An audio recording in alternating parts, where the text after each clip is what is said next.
Friends and enemies, welcome to the CBP election night special. I pulled the rug on Len here a little bit because I'm going to read the ads so we can really get started at 7. I have the second screen up.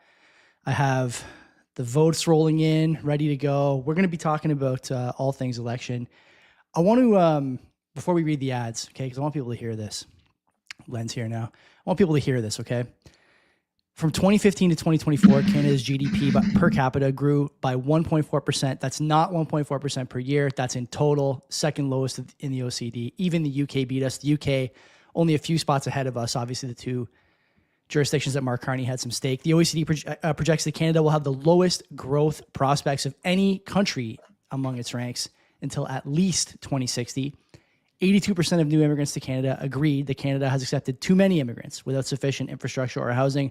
42% of new immigrants to Canada said they would consider leaving Canada. Emigration from Canada, citizens and permanent residents, was 106,000 in 2024. That's the highest figure since 1967. Last year, 23% of Canadians expected to have to use a food bank. There were 2,271 drug overdoses in BC in 2024 alone. That's half as many as in England and Wales, with only 1/10 of the population. From 14 to 22, the homicide rate in Canada increased 53%. 63% of Canadians who don't own a home have given up on ever owning one. Canada's population under the age of 30 is the unhappiest in the G7 and 58th internationally. The total value of Canada's residential property market is 3 times our GDP. Canada is 29th out of 38 in the OECD for labor productivity.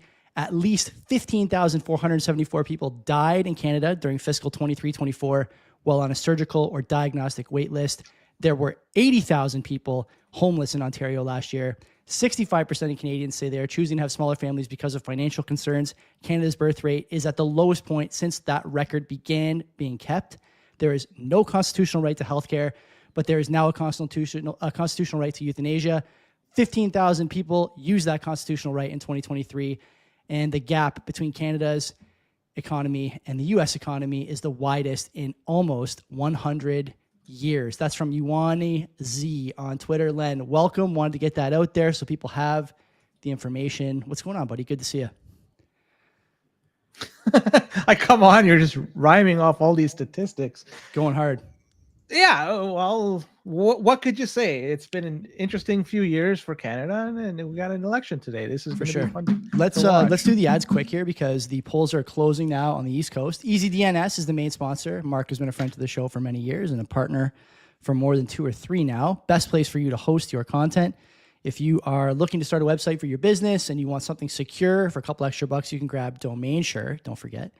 You can make sure that your info, your mailing list, all your data is safe, and that you're not going to get rugged or spoofed by some nefarious actor. We talk about those all the time on the Access of Easy podcast. VPS options, virtual private server options for the Bitcoin enthusiasts as well, of course. BTC Pay Server, Nostr Relay, Bitcoin Node. You can do all that stuff with Mark over at easydns.com. Use the code CBP Media. Get 50% off your first round of buys. Len, who's the other sponsor? Well, Bull Bitcoin, and you know what? Bull Bitcoin's going to be having a new website momentarily. I'm not sure if you checked out their website today, but it was down for maintenance because they are going to have a brand new website that's, I believe, available already in other parts of the world. Just Canada is lagging, but we'll have that momentarily. Bull Bitcoin, a great place to buy Bitcoin. Bull Bitcoin, a great place to sell Bitcoin. On-chain fees are starting to go up slightly, so you may want to consider not just buying on-chain, but Lightning or still on-chain is cheap, but the option exists for Lightning. Different options you could do with your Bitcoin because, look, it's not simply just buying and holding on to it or selling it. You could also use it to pay your bills. Look, Boomer's here in the chat. Maybe he has a delinquent bill that he has to pay off, and you could use his Bitcoin to do so. And Bull Bitcoin, you could use their bill service to do that. To buy your creatine. You should be buying creatine. That's definitely what... I don't know if they have the GNC gift cards available on Bull Bitcoin, but if they do, certainly use that to buy your gift. So buy with your Bitcoin, so that way you can start spending your Bitcoin indirectly in the real world like that. But you could use Amazon. You could buy Amazon cards and shit like that. So like Starbucks, Home Depot, Amazon, maybe not. Home Depot for sure, because I've used that in the past. But yeah, check them out. If you haven't opened an account, do so. If you do that, then 25% will be taken off your fees in perpetuity, right? Like, might as well do that. And they're non-custodial. They rock. Where should we start? Welcome to the few hundred people listening, watching. I expect more people to be coming in. All-star lineup tonight. Boomer, obviously. Huge numbers on the squat rack, it looks like, today. We'll be joined by Brad Mills, Tom Karadza, Mark Jeftovic, Len, myself. Am I missing anybody? I must be missing someone there, right? No? Yes? No? Rosie's not coming? Rosie Barton is busy, it looks like. I did extend the invite, but she appears to be on my second screen here. So she's obviously not going to be hopping on for a quick discussion or debate. This is a big election. I know we've said this before, Len, and I know, Boomer, you're in the same boat. It's like, people don't realize that in this election, as I mentioned in the intro, you've gone down this road for 10 years. As I tweeted earlier, the man with the resume has overseen the UK, which last I checked was in the bottom third of the OECD GDP per capita, and Canada obviously second last, behind Luxembourg, as Rich Diaz likes to say, a place where there's no people, just castles and assorted rabbits and whatnot. So, we've gone down this road for 10 years. I think it's time to change, but honestly, I'm not sure that Canadians feel the same. I don't think that it's because they don't realize there's a problem. I think that it's because they have been insulated from it enough to think that Trump is a bigger issue than the problems at home. Do I have that right? Boomer. Yep, that's my thoughts exactly. It's amazing how big of a role Trump has played in this election campaign. And it's almost like the conservatives played prevent defense. Like I know you guys are Madden players. Like when you play prevent defense, you always lose. You always lose. And that's exactly what the conservatives did from the beginning. They were playing this prevent style defense, and the liberals came in there and stole their talking points. Yeah, totally agree. Len, where do you come down? Before we go any further, I just want to ask, what role did Mark Carney have to play in the Bank of England and boosting up or bringing down their economy? Because I'm curious, what is the role of a central banker and how influential is that role in moving the economy along? Is he just a figurehead? Is he just a side piece to the elected government? Is he the person or she the person that spearheads it all? That's what I'd like to know. I'll give you an answer and then I'll pass it to Brad. I think that to find the answer to that question, look no further than the successes they take credit for if you want to know what blame they should take for failures. And Tiff Macklem celebrating, hope you guys enjoy this moment, blah, blah, blah, when he lowered rates. Certainly in the States, we saw Jerome Powell on the cover of, I think, GQ, the best central banker in the world, whatever the story or the headline was. Whatever they're willing to take credit for, they should also be willing to accept blame for. And I think that's, Carney, looking at those two jurisdictions, the UK and Canada, hardly any two on that list have done less with more than those two jurisdictions. Brad, what do you think? You think what's his face? Carney has a role to play or some blame to take for the position that Canada and the UK, I guess, are in right now? You're muted. You better unmute first. You got a first timer here. Can you guys hear me? Yeah. Oh, yeah. How do I use this thing? Yeah, I just had my servants install this. I don't know how to use it. But, sounds good, buddy. No, I'm not as much of an expert on what Mark Carney did when he was the Bank of Canada or the Bank of England governor, but I think, Len, it's a good, fair question. Like in general, like what role do the central bankers themselves have to play? I don't know if they individually have any kind of real blame. I mean, they're all like groupthink. They're just like the exact same as the experts during COVID that were recommending the consensus, scientific answers of wear a mask, don't wear a mask, vaccines will prevent you from getting COVID. It's just like this same groupthink. And there's a revolving door that goes between the university system to train economists up, Wall Street, government, and the central bank. So like these people just kind of like circulate in and out of the all of the places that print money. So it's just, they're all Keynesians. They all believe that they can, well, they're not even Keynesians because Keynes Keynes advocated for saving money during good times so that you could have a war chest to support yourself during bad times. They're like just print moneyists. So I don't know, like Carney is just one of those people, but the really concerning thing about Carney is that he's like a Bitcoin maximalist in that he's a environmental maximalist, in that he's out there going to Davos, going to WEF and pushing these ideas for carbon markets and pricing on pollution and creating, he's actually like at Brookfield, he was creating market making, basically creating products for trading, volatility, the same gambling Wall Street nonsense that you see that like he's weaponized that and taken it to BlackRock and taken it to Vanguard and integrated at Brookfield. And he's like out there pushing for these radical environmental policies to become adopted by Wall Street because they can make money off of it.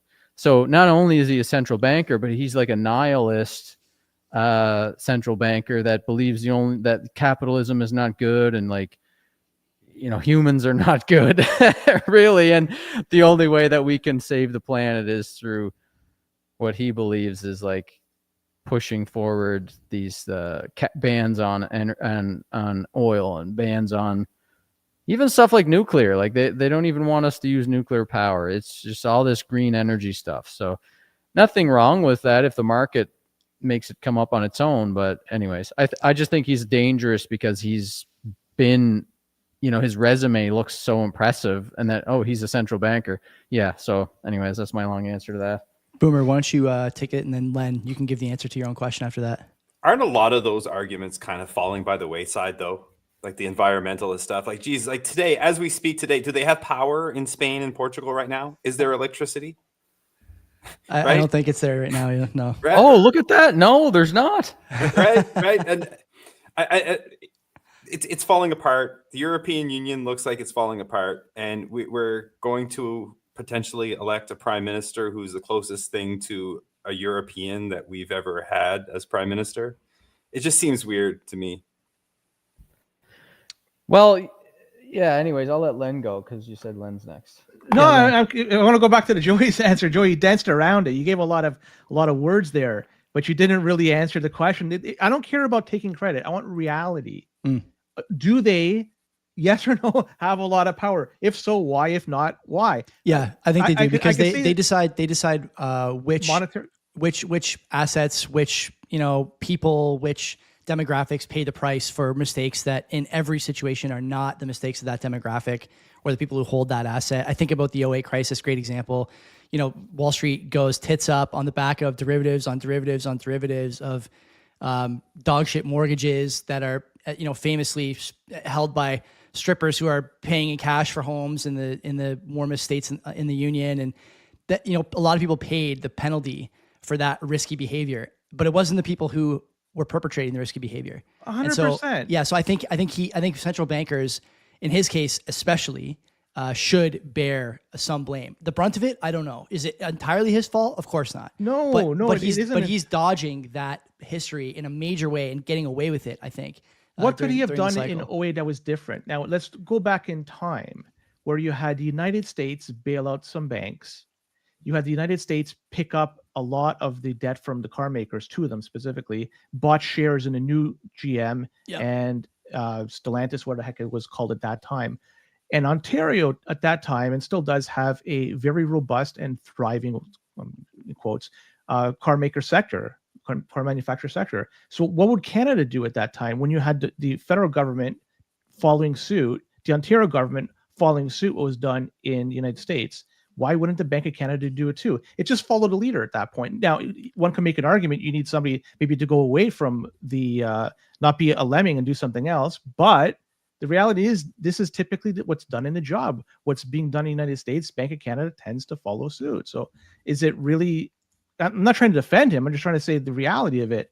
What role, like how much power does this central banker have in picking up, making the economy run on all cylinders? I think a lot has to do with the political climate. That drives the majority of it. Bank of Canada and central banks do some of it, but the majority of it is done by political class.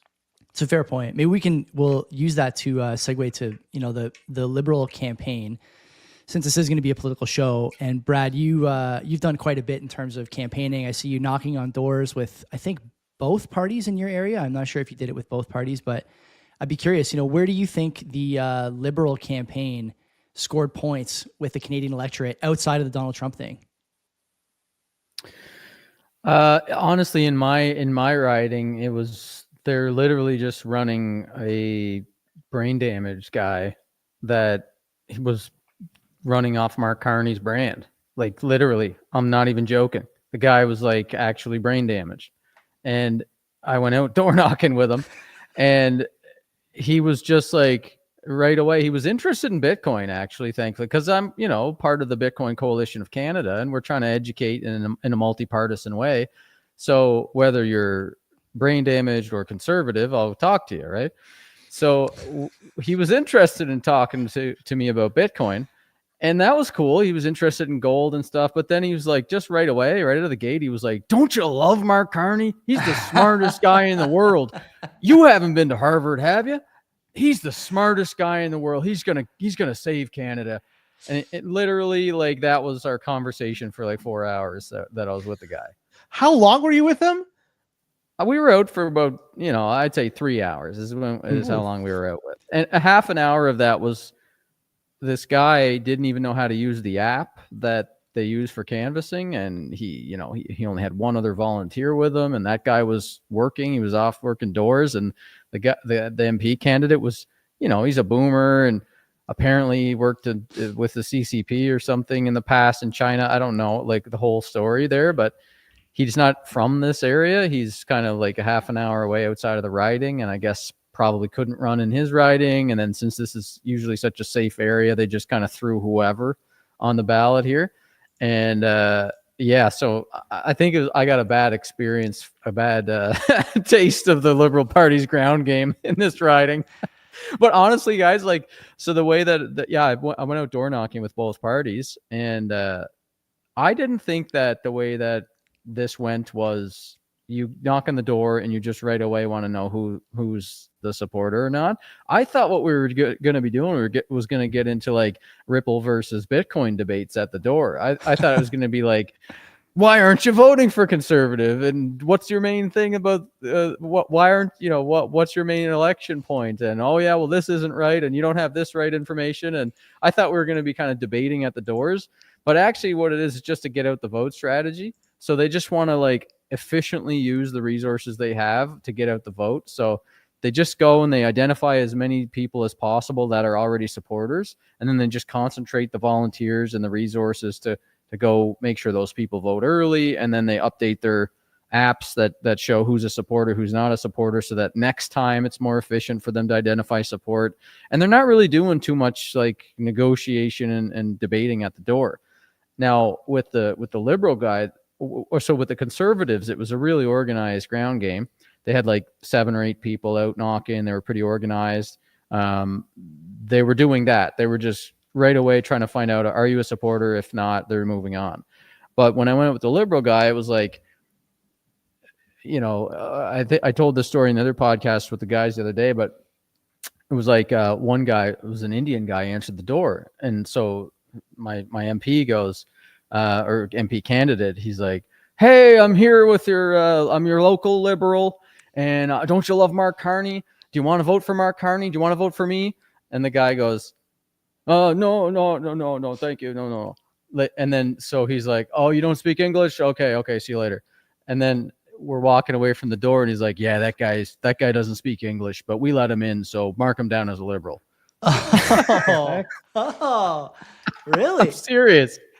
And so that happened probably like 4 times when I was with the guy, where clearly people were giving them the message that they're not going to vote for him. Like, one guy literally said, "I'm not into politics and I want to keep it that way. Thank you very much." And the guy's like, "All right, no problem, but hopefully you love Mark Carney as much as I do. You have a nice day." And then we walk away. He's like, "Put him down as a Liberal. Wow. He's got to vote Liberal." so that happened a lot. Do you want to name the candidate, Brad? Like, this sounds pretty nuts. I don't want to, man. I don't want to. But I got a bad taste for what the Liberal ground game is like, I'll tell you. But I really wanted to try to do it again, and I wanted to go with an NDP, and I wanted to go with a more organized Liberal riding to see what it's actually like, because I kind of got a comedic take of what it's like to go north with a Liberal. But we'll see how the ground game turns out for them today, I guess. I in my view, there was very little ground game around me. I am a probably orange-red riding, let's say, here in Dundas. The only people that came to my door were conservatives. And I spoke to them for a minute, maybe, between the newborn and the dog. And they just asked if they could put a sign on my lawn. And I told them, I'm going to vote for you guys. So is my wife. But you can't put a sign up in this neighborhood that's blue. And they said, we've heard exactly that answer a bunch. And, it reminded me of 2016 when polling was all Hillary and signage was all Hillary. But the sort of like broader conversation was at a point that I think we were at, maybe a little bit less teeth, obviously, here. But this idea of elbows up, we have to unite against Trump, and Carney is the guy to do it. I think a lot of people say that at dinner parties, but I'm not sure they believe it in the privacy of their own home. And I really hope that that's the outcome tonight. I'm kind of looking at this vote total here. The votes from the East Coast are starting to roll in. Conservatives leading in 2 ridings. I'm just going to read these out once every so often for the audio side or the Twitter Spaces side. And Liberals leading in 1 riding so far. So now to give some context here, back in 2015, if you recall, there was an absolute sweep by the Liberals. And that started the whole red wave for them to become get majority government that time. You're talking about in the East Coast, it was a sweep. Yes. As soon as the polls closed and they reported who was elected or projected to win those ridings, it was a clean sweep. Every riding in the East Coast, in the Maritime. Should we do predictions here and before we start getting into the East Coast ridings? Yeah, sure. I mean, I think I'll tell you, I said last week on the show, I thought Liberals were going to get a majority. I see the polling tightening. I will disclose that I bet $200 on Poilievre winning the election. Doesn't matter, minority or majority. No. Allegedly, you bet $200. That's right. It's an alleged bet. Yeah. I don't want anyone knowing that I actually bet. Certainly, I did not do it offshore in an illegal manner. And nor would you use any currency. It'd be, I think, no. play money, monopoly money, something like that, right? If you were to do it, yeah. So where do you got your where you putting your chips on? I've said it for several weeks now that I think that it's going to be a conservative government. Now, initially, I said it was going to be a conservative majority. I've changed my tune. I think it's going to be probably, if anything, it's going to be one way or another, but I'm going to it's going to be a minority for the Conservative Party. Mark Carney did a masterful job to call the shortest possible election. I think is 37 days in which you could do so. And he rode this honeymoon period for as much as he could. And you could see the longer this campaign goes, based on the way the polls are going, it's to the detriment of the Liberals, and the Conservatives are picking up. It's almost like what happened in 2015, where Harper picked the longest election possible. And if they picked a shorter election, the Conservatives would have won. But because they went long, eventually their lead was eroded by the Liberal Party and they won. So this time around, Carney did the right thing, capitalized in the honeymoon period, make it as short as possible, and they have a shot of winning it. But I'm still going with the Conservatives with the minority. Boomer. I got to agree with Len, I suppose. But I think the Bloc is going to hold a lot of power after tonight. And I think that it's going to be all good for a little while between the Conservatives and the Bloc. But I wouldn't be surprised to see the Liberals and the Bloc getting closer and closer as time goes by. And we might be here again very soon. Okay, Brad, what do you got? Well, I'm Team NDP, as you can see here. So I think NDP majority. And here we go, fellas. No, I think what I think is, I'd like to see all of the leaders lose their seats except for Pierre. Yeah. Majority Conservative government. NDP loses party status. Bloc major gains in Quebec, and the Liberals take a big trouncing. That's what I think is going to happen. But we'll see. Wow. So you think because I think majority... a lot of the Conservative majority, I think a lot of the Liberals, I think the Bloc's going to take a lot of the Liberals in Quebec, and the NDP are going to give a lot to the Liberals everywhere else. But I think that the Conservatives are going to win the popular vote, if there is such a thing in Canada, and get a majority. I want to ask you guys, I mean, we've all been watching Poilievre for a few years now because of what turned out to be a pretty famous video for some good and some bad reasons of him and Ali smoking hookah, I think in Ali's living room, if I have that correct. Mentioned by Trudeau during the last election campaign, if you had opted out of inflation with Bitcoin, you would have been getting your dick kicked in. Or I don't think he actually said dick kicked in, but he meant that. Word for word, that's exactly what he said. Yeah. And, now Poilievre went from maybe the most obvious, next prime minister of a country to on the bubble in a lot of ways. We talked a bit about the Carney campaign and the Liberal ground game. Let's talk a bit about Pierre. Where do you guys think he went wrong, especially since the Trudeau resignation? I think that's probably, ground zero for when that campaign either failed to pivot, didn't want to pivot. Maybe you guys feel differently. Len, I'll start with you. What do you think? The Blues, where did they go wrong? What did they do right? That's the question I would like to ask. And that alone will answer my question. I don't even know what they did right. Yeah. And I'll leave it at that. What did they do at all? I mean, Yeah. I think they played the Canadian politics game for what it is, which is unfair at the moment, because you get most of the boomers watching CBC and believing everything they see on CBC, and then a lot of left-wing media coverage everywhere else. So I mean, like, he can't go on Joe Rogan without having CBC turn it into a Trump thing. He can't talk about Bitcoin without CBC and the Liberals turning it into a Trump thing or an Elon Musk thing or a right-wing thing. So he can't talk about the vaccine passports. He can't talk about mandates, the convoy. But if you're following, like, I tried to get as close as I could without spending all of my time on politics to MPs and people in his circle. And, I went out to the conservative conference in where I met Boomer a couple of years ago.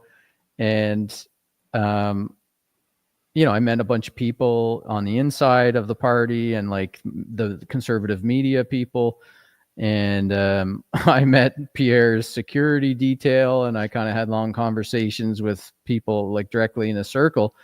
And I think he really does. He is in alignment with all of these things that we're all kind of in alignment with, but he's playing the game that, like, most of the Canadians that he's seeing at these 100+ rallies he went to all across the country, their number one issues or their big issues aren't Bitcoin, vaccine mandates and passports. Their issues are like their housing is a crushing crisis for them, and they're having major living issues, you know what I mean? And so it's like, that is what he's playing, like a populist game a little bit, but it's not like a bad thing. I think he really does have reverence for the position of Prime Minister of Canada, where maybe a lot of us don't really have as much respect for the idea of, like, we are this crazy political system that we live under, where like Jagmeet can hold the country hostage for 3 years. Yeah. Like that, I don't have much reverence for that sort of political system, but Pierre seems to really deeply understand the people that are going to vote for him. And they're playing a game where they know that they got one arm tied behind their back, or maybe two, with the CBC being completely left bias. And they were hyper-focused on the message that resonated with the core Canadians that are sick and tired of the inflation and the housing crisis and everything else. So I think they played a really good game, and we'll see. Let's get Francis in here. Francis, we're just talking about how Pierre was a shoo-in, like, I don't know, 3 months ago, and now is on the bubble. What did that campaign do wrong? This is an all-time sort of ball fumble if they end up losing tonight, I think. Yeah, I think the number one thing was that the entire campaign was based on the carbon tax. I think for like a year, we just heard Pierre, the main substance was like axe the tax. And then all the Liberals had to do was to also axe the tax, and then taking the wind out of Pierre's campaign. And the other one was obviously heavily geared towards I'm not Justin Trudeau. So of course the Liberals also took out Trudeau.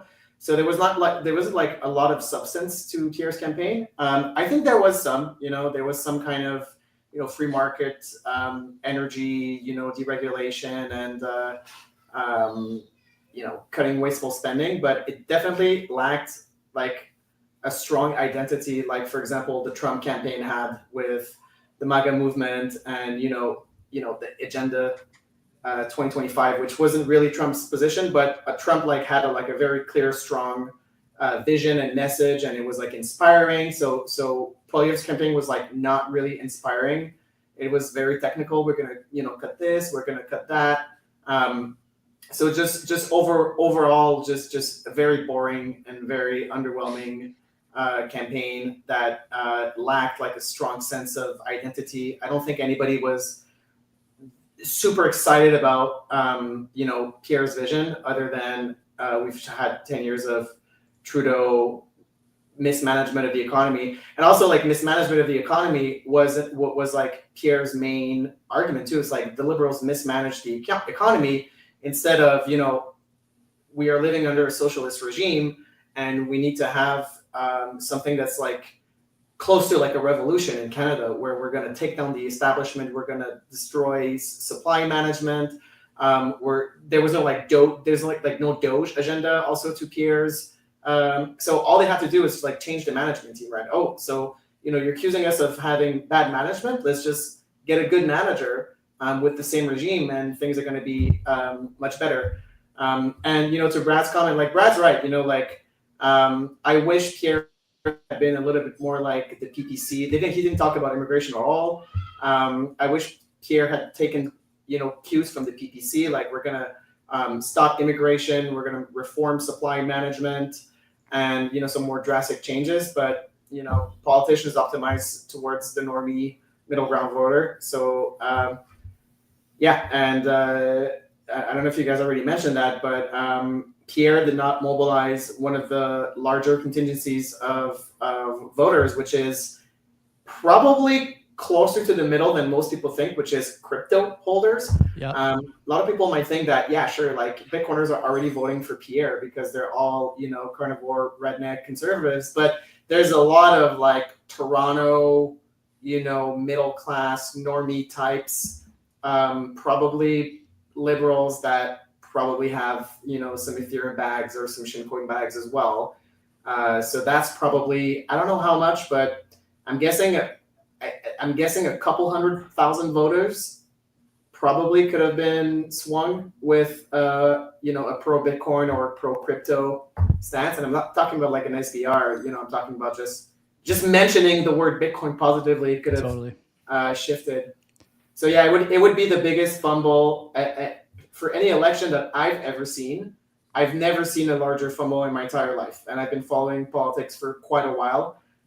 You often see, you'll see a 10-point swing or an 8-point swing in 3 months. But what was Pierre's polling swing? Something I don't know, 15 or something, or It's 20? a lot. Yeah. Yeah. I got to give credit to the Liberal Party because the reason being, 6 months ago, even 2 months ago, if anybody said that the Liberal Party would have a chance this election, somebody would have said that you're fucking nuts. They were not going to say that. But now, look at it. There's a fighting chance that the Liberals can form government. And how did they do this? Switching leaders and tweaking a few little things here. And that was enough to get them to this point. The Liberals did, without doing very much, a masterful job coming back. I would have never expected them to do so, but they came back from the dead, and here they are potentially going to. They're professionals. You know what I mean? They are full-blown certified sociopathic psychopaths. They've got a well-oiled machine of. Well, they own the media. They own the media too. That's the main. That's the main thing about this whole election. It wasn't the Conservatives did anything bad. It was that the media totally threw their weight behind Carney. And they were able to paint Pierre with all the worst parts of Trump. Yeah. And the Conservatives never capitalize on any of the best parts of Trump, which maybe they could have here and there. Well, that's debatable. We'll see how it happens tonight. I still think that the polls are not right. And because I went out door knocking and because I've been paying closer attention, like on the ground more than most people, I don't see the polls as the way that they're being reported. Like I was talking to a lot of people. The only people that had such strong views about the Liberals and showed up in the polls was like the boomers in my life and my Facebook friends. But like everywhere else. We should talk about the polling a little bit. Nanos, we covered this on the show maybe 2 weeks ago, Elen. I think Nanos, popular pollster, there are others as well, but we focused on Nick's methodology. He's oversampling the 55 and up crowd at a 4-to-1 ratio when you compare it to the 18 to 35 crowd. Now a pollster would say that that's actually not an oversample. It's representative of the likelihood that those two demographics go to the ballot box on election day. I think that I agree with Brad that there's a lot more people between 18 and 35 who are fucking pissed. They're pissed that every restaurant they go to is staffed by an Indian immigrant. They're pissed that every time they go to buy a house, it sells for 20% above ask. They're pissed that their kids can't get jobs. They're pissed that their neighbors are all, driving expensive cars and going on vacation 3 times a year after working for 30 years at a steel mill. And whether they're right to be pissed at those things or not isn't part of the debate. It's that if they're pissed enough, they'll vote in numbers that we haven't seen for a long time. And I think that on the high end, you might expect 70% turnout in the country. That's very high end. That'd be the highest in several elections. But I don't know what you guys think about that. Maybe Len, we can go to you. The polling, worth people's time, not worth people's time. Brad obviously talking about he sees something different on the ground. What do you think about polls? You've been in politics for quite some time yourself. I think there's some value there. It's not the be all and end all, but it certainly gives a trend where things are going.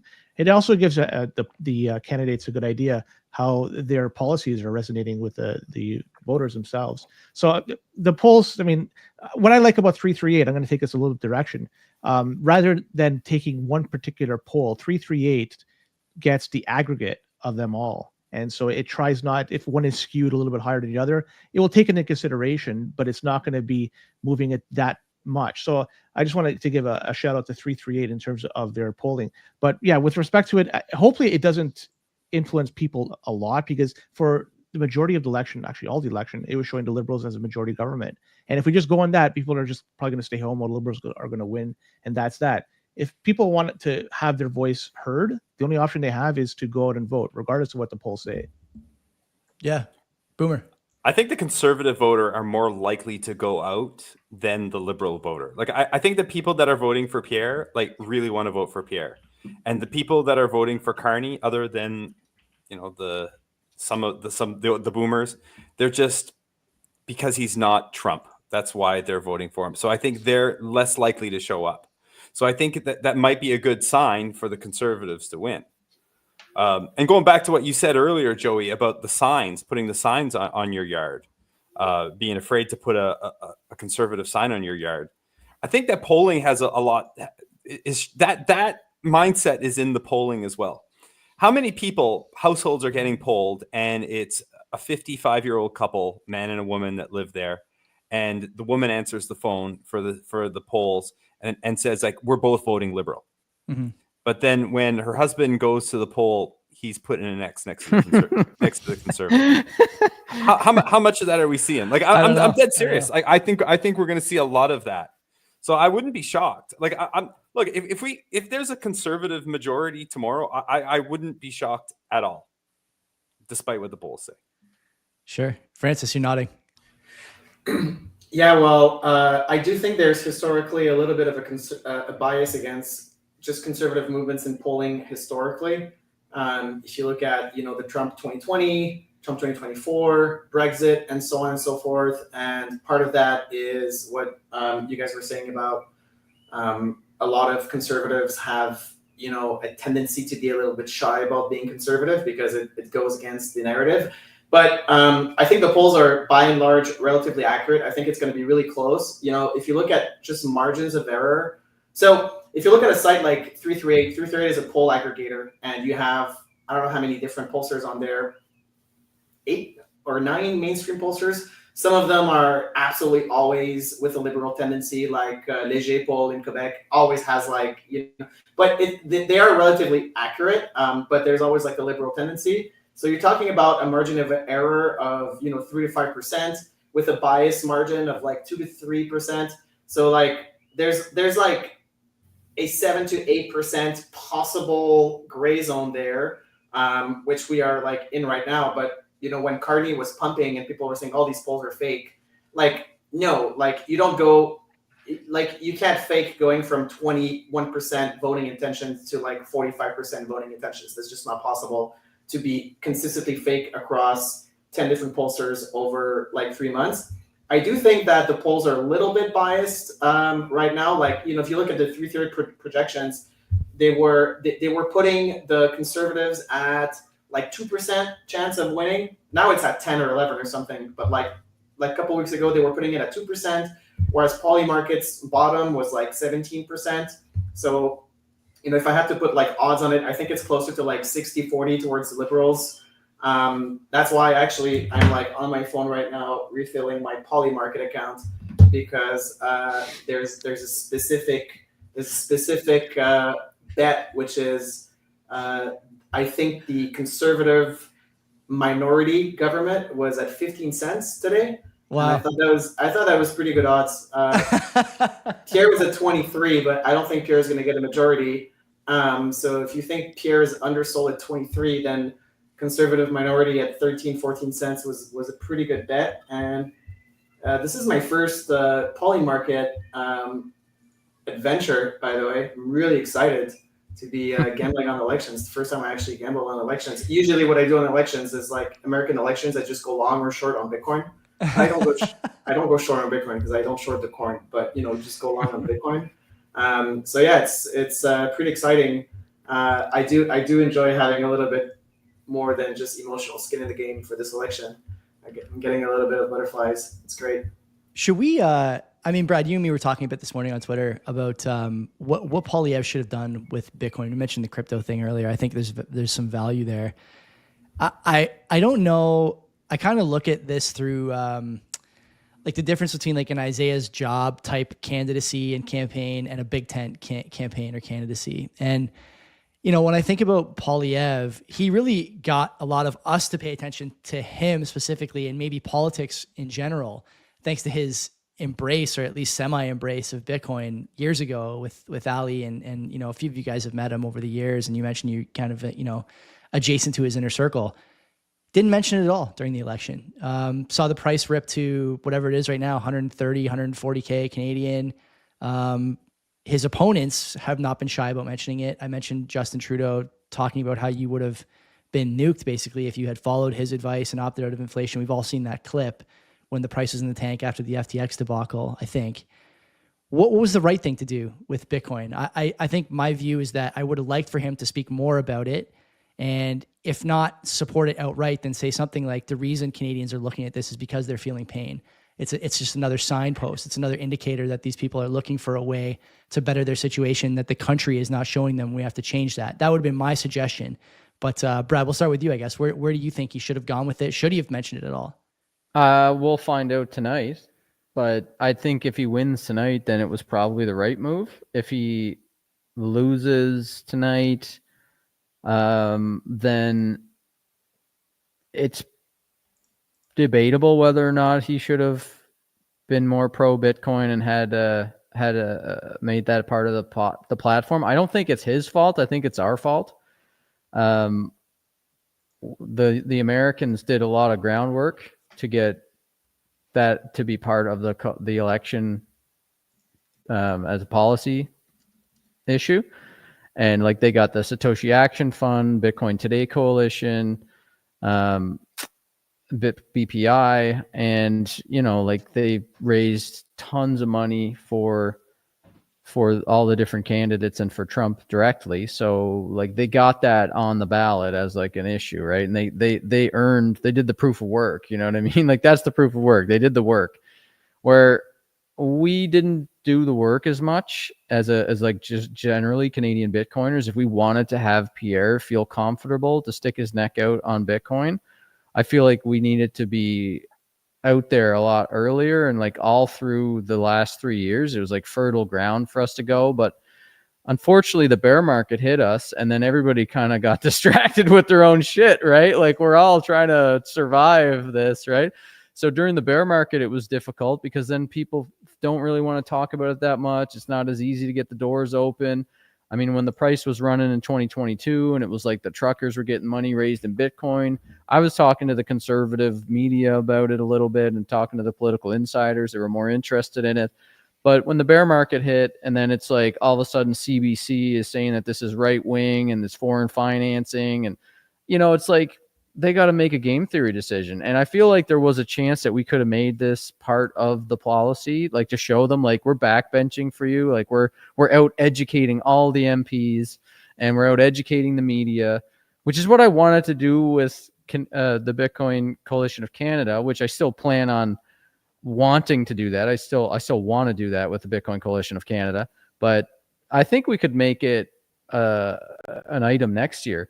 The thing I did discover, though, if we want to have Bitcoin as part of the conservative policy or the liberal policy or the NDP policy, whatever it is, the way it works in Canada is a little different than in the States.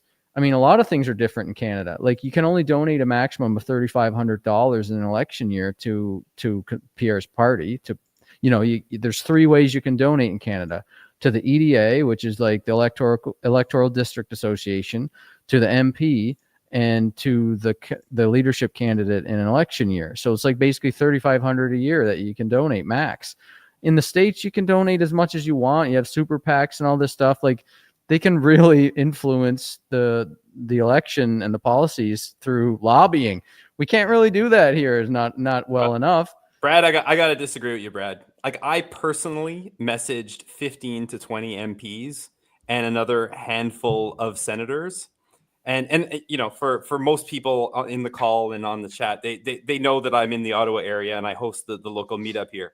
I personally wrote really nice emails to these MPs' offices saying, look, we have a Bitcoin community here in Ottawa. We're not political. I will come to you if you want to just talk about Bitcoin. You can come to our meetups. I'll come to you anything you want. 20 emails, and I got called status cuck by a lot of my buddies, my maxi buddies, and you guys know who these guys are. But I did it anyway, and I got 2 emails back, 2, and both of them were one-liners that basically said, "Yeah, I'll do it in the new year." And I followed up, and nothing. So what more could we do? So I'll say I didn't do enough work then. I don't want to put it on everybody else. I'll just say like what I was trying to do with the Bitcoin Coalition of Canada was like sponsor events, go to like raise money so that we had a big staff that we could make people's full-time job to go and educate policymakers and media personalities. I'm not even like, I'm saying like, I'll come to you, have a coffee with your secretary or your chief of staff. Well, like that's great. And we need a lot. But I think like what we were planning to do that we never got the budget to do yet, because I don't think it's not like we're not going to be able to do this. We just have to put a concentrated effort in fundraising and hiring a staff to do some nation building. But we were going to go like sponsor conferences and go there and actually show up like we did at the Conservative Strong and Free conference or whatever it was. When I went there with Nolan Bowerly, and I didn't go with Nolan. Nolan was there and we met there. I have never met him before, but I was impressed because he was talking to senators, he was talking to MPs, everybody knew him. I ended up meeting with like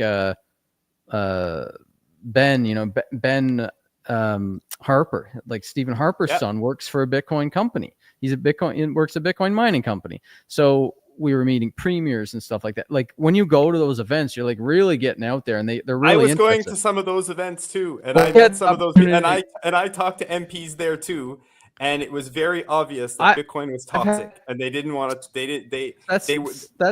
That's not the experience I had. I had a lot of people interested in it. There's a guy in BC, Dan Albus. He's an MP in, and they have this like shadow cabinet, and they have, I forget what they call them inside of the inside of Ottawa, they have these what do they call them, like working groups or whatever, where they study a subject and they debate it and stuff like that. A caucus. So they have a cryptocurrency caucus. So he was telling me all about that, and we had conversations with them, and they're all interested in Bitcoin.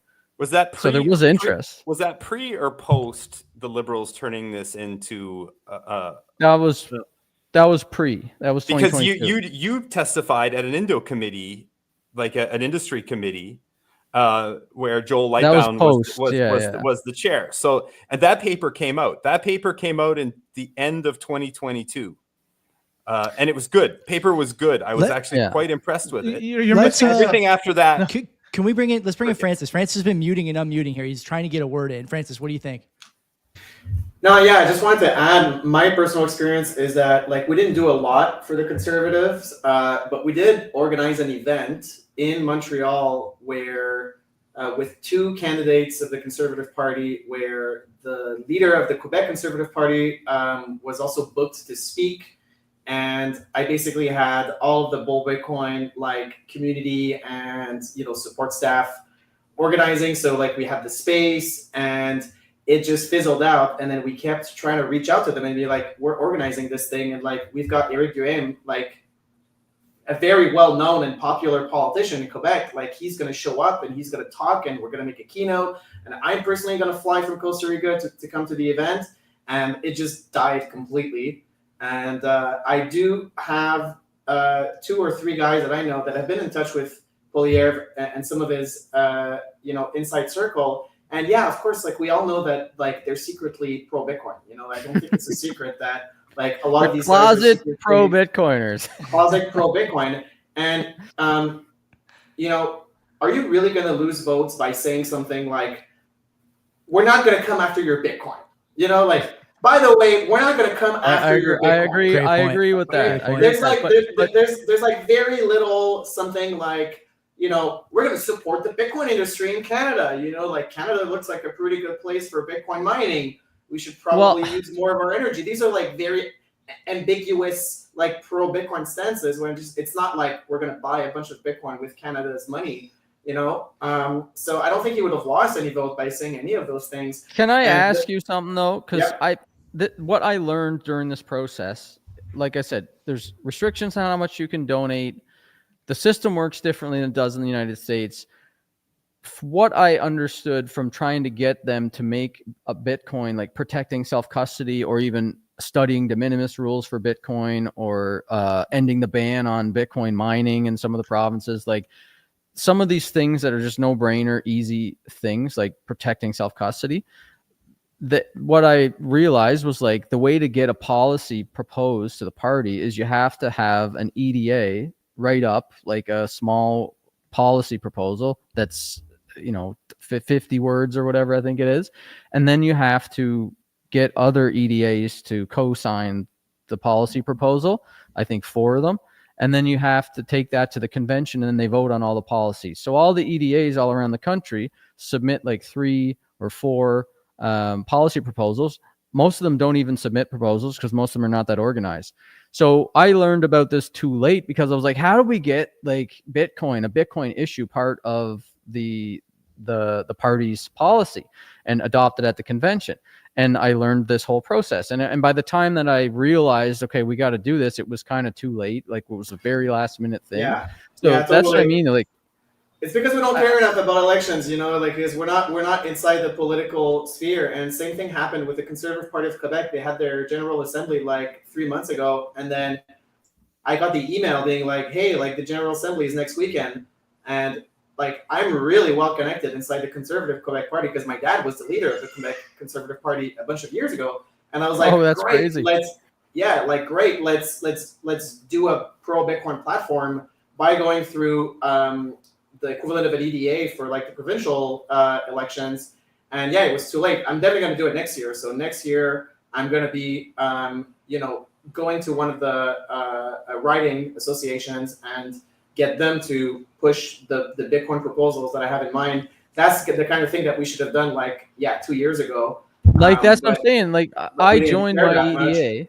but also like it's we're not the politicians. The politicians are the politicians. So like they should be the ones kind of like coming up with the policy and doing that kind of stuff also, and be smarter But in to the recognize. States, like in the States, you can go and you can say, hey, look, I got $1 million to donate to you if you adopt this policy, and like Bitcoiners will donate the money. In Canada, you have to go through this whole complicated process and actually ground up, get the policies adopted. So that's what we need to like up our game with. And I want us to do this because I think whether it's liberal or NDP or conservative or whatever, it's probably going to be conservative. But I think depending on how this election goes, we can definitely make some headway in trying to get pro-Bitcoin policies adopted in the next convention in 2026. I think the main problem probably with Poilievre is that he was ill-advised, and his campaign advisors, the feeling that I got was definitely like Boomer said, like, don't talk about Bitcoin here. 100%. Like, 100%. like these guys are toxic, like stick to the middle ground. And, because the Pierre of 2022 would, I actually wrote I think I probably should have published it, but I wrote an endorsement of Poilievre for Bull Bitcoin, and then kind of like at the last minute, we just kind of decided like, I don't know, like we weren't, we didn't send it, but I wrote like a 4-page endorsement of Poilievre, and I was looking at like all of the stuff that he has said on Bitcoin I used Grok, and I looked at all the stuff, and like, do you remember that he mentioned that he and his wife would watch the What Is Money show of Robert Breedlove late into the night? He did the show. Yes, he did the show, and he would watch the show. So he was watching the show, and he said, like, yeah, by the way, like when he came on the show, he's like, by the way, like me and my wife, we're always looking at your YouTube videos late into the night. Yeah. There was another part where he mentioned that he had read the Bitcoin Standard, and obviously there was like that publicity stunt with Ali. There was his What Is Money speech in Parliament, which very obviously like he had been thinking about Bitcoin at that time. Thanks Safedine for it on Twitter, Francis. Don't forget. Yeah. And like, so, he like is obviously, he at some point in his life, like he was pro Bitcoin, and he was most likely told to shut the fuck up about Bitcoin, that it wasn't a winning issue. And I don't know who's advising him. Jenny Byrne. Jenny Byrne. Yeah. Doug Ford's fired campaign manager. Len, I know you want to get a word in here. What do you think? Oh, let's go back a little bit. So number one, why is the donations capped? You have to understand why this was the case. This was done by Jean Chrétien to chop the knees of Paul Martin. You have to go back 20 years ago as to why there's donations that are capped. And if you want was it uncapped before that? There was a lot more. I'm not sure if it was uncapped, but it was certainly not to the degree it is now. And it was done to chop the knees of Paul Martin, and it worked perfectly. That's number one. Number two, let's go back to March 2022, right? Poilievre showed up at Tahini's in London. I believe, Brad, you were there. I think I met you. Yeah, Boomer, that's where we met. Boomer, no. Pierre was there. Joey, no. Francis, no. So two of you for sure were there. Oh, sorry, me and Boom. Me and. Are we in trouble Brad. for not going? Is that where you're going with it? I mean, should have went. Okay. But I went there with the intention of saying hello to him. I went there with the intention of the climate at the time. Inflation was going up. Bitcoin was around 45K, and he was buying fucking a shawarma with Bitcoin. What does that with tell Lightning you? Network, not only With Lightning Network, and the guy in 2022 with Lightning Network, and he had when he went on Breedlove show just before this all took place. I believe he had the book The Sovereign Individual behind him. I believe, I could be wrong, but it was something along those lines. He had something with respect to Bitcoin. He was reading, he was talking about it. How many people out there become Bitcoiners? Just understand the fundamentals of Bitcoin, and just fucking turn away from it. Very few, if any. Once you understand it, that's what the orange pill is all about, right? Nassim Taleb and Pierre Poilievre are the only two. So and like that's like the essence of that blog post that I wrote for Poilievre, which is that by the way, he also donated to a dog shelter with Bitcoin. Mm-hmm. That's Dan Albus, the guy I was telling you about. Yeah. I met with Dan Albus. It was his bill. Dan Albus was trying to put a bill forward that would make it so that we could donate Bitcoin and not have to pay cap gains. And Pierre Poilievre supported it. Yeah. So let's go back to that. That's the environment, because context is king here. We have to understand where I went there with the intention. You know what? You've been on Breedlove show. You know what? You've been talking about Bitcoin. You've been fucking buying shawarmas with Bitcoin. Why don't you come on our show, right? The Canadian Bitcoiners podcast. We're a couple of Canadian guys, right? We could talk about Bitcoin. Got the information from his executive assistant or his chief of staff it was, and no problem. Tried to communicate moving forward, never fucking was able to secure him to come on the show because the price of Bitcoin started to tank after that, right? We had the Luna collapse, we had Celsius, with BlockFi, with a whole bunch of fucking things that went up. So with that being said, he didn't want to touch Bitcoin. It was fucking nuclear to him. He didn't want to touch it. But think that if you understand that's the case, you are a Bitcoiner. It's one thing if he kept it secret. If he didn't, quietly was talking about Bitcoin, I could respect that. But once you let the cat out of the bag, it's out. You can't fucking put it back in. And he was talking about Bitcoin in a public manner. And then once the price of Bitcoin comes, once it was starting to hurt his political chances to become prime minister, he pivoted. So what became the most important thing to Pierre Poilievre? It was to become prime minister. It was fuck Bitcoin. It was, think about this, something he believed in. We assume he believed in. And he was able to turn his back on that. Why? To become prime minister. Now, if he's willing to do that to something he believes in, what else is he willing to do for anything moving forward, either to A, become prime minister, or B, to continue become prime minister? To me, that's a flaw. And I look at that, it's like, there's something there. And there's something I don't truly, I don't want to go there, but you know what I'm trying to get at. So this whole episode here shows what he is, who he is, and be very careful moving forward. Interesting. I don't disagree with any of that. I think that I see it differently. Oh, Brad, take it away, buddy. Go ahead. I said it already before. We didn't have the context of what Len just said, which is important to kind of to understand where I am with it. Like, I really truly think that Pierre meeting with how many people, millions at this point. I don't know how many people have come to his rallies all around the last 3 years. Like, he's met a lot of people and he's talking to as many of them as he possibly can. And, the cost of living is the number one problem. And yes, there's the fundamentals of Bitcoin that changes you the deeper you study it. But we're all also not in the position of being potentially the prime minister of the country that can steer the Titanic 1 or 2 degrees away from the iceberg to prevent the whole thing from sinking. We are looking at it more from an individual perspective, or, Bitcoin fixes this, but, fix the money, fix the world perspective, which is great as a group for us to try to do this to affect change in our own way. But he has the unique opportunity to represent and change the lives of millions of people through preventing the ship from sinking.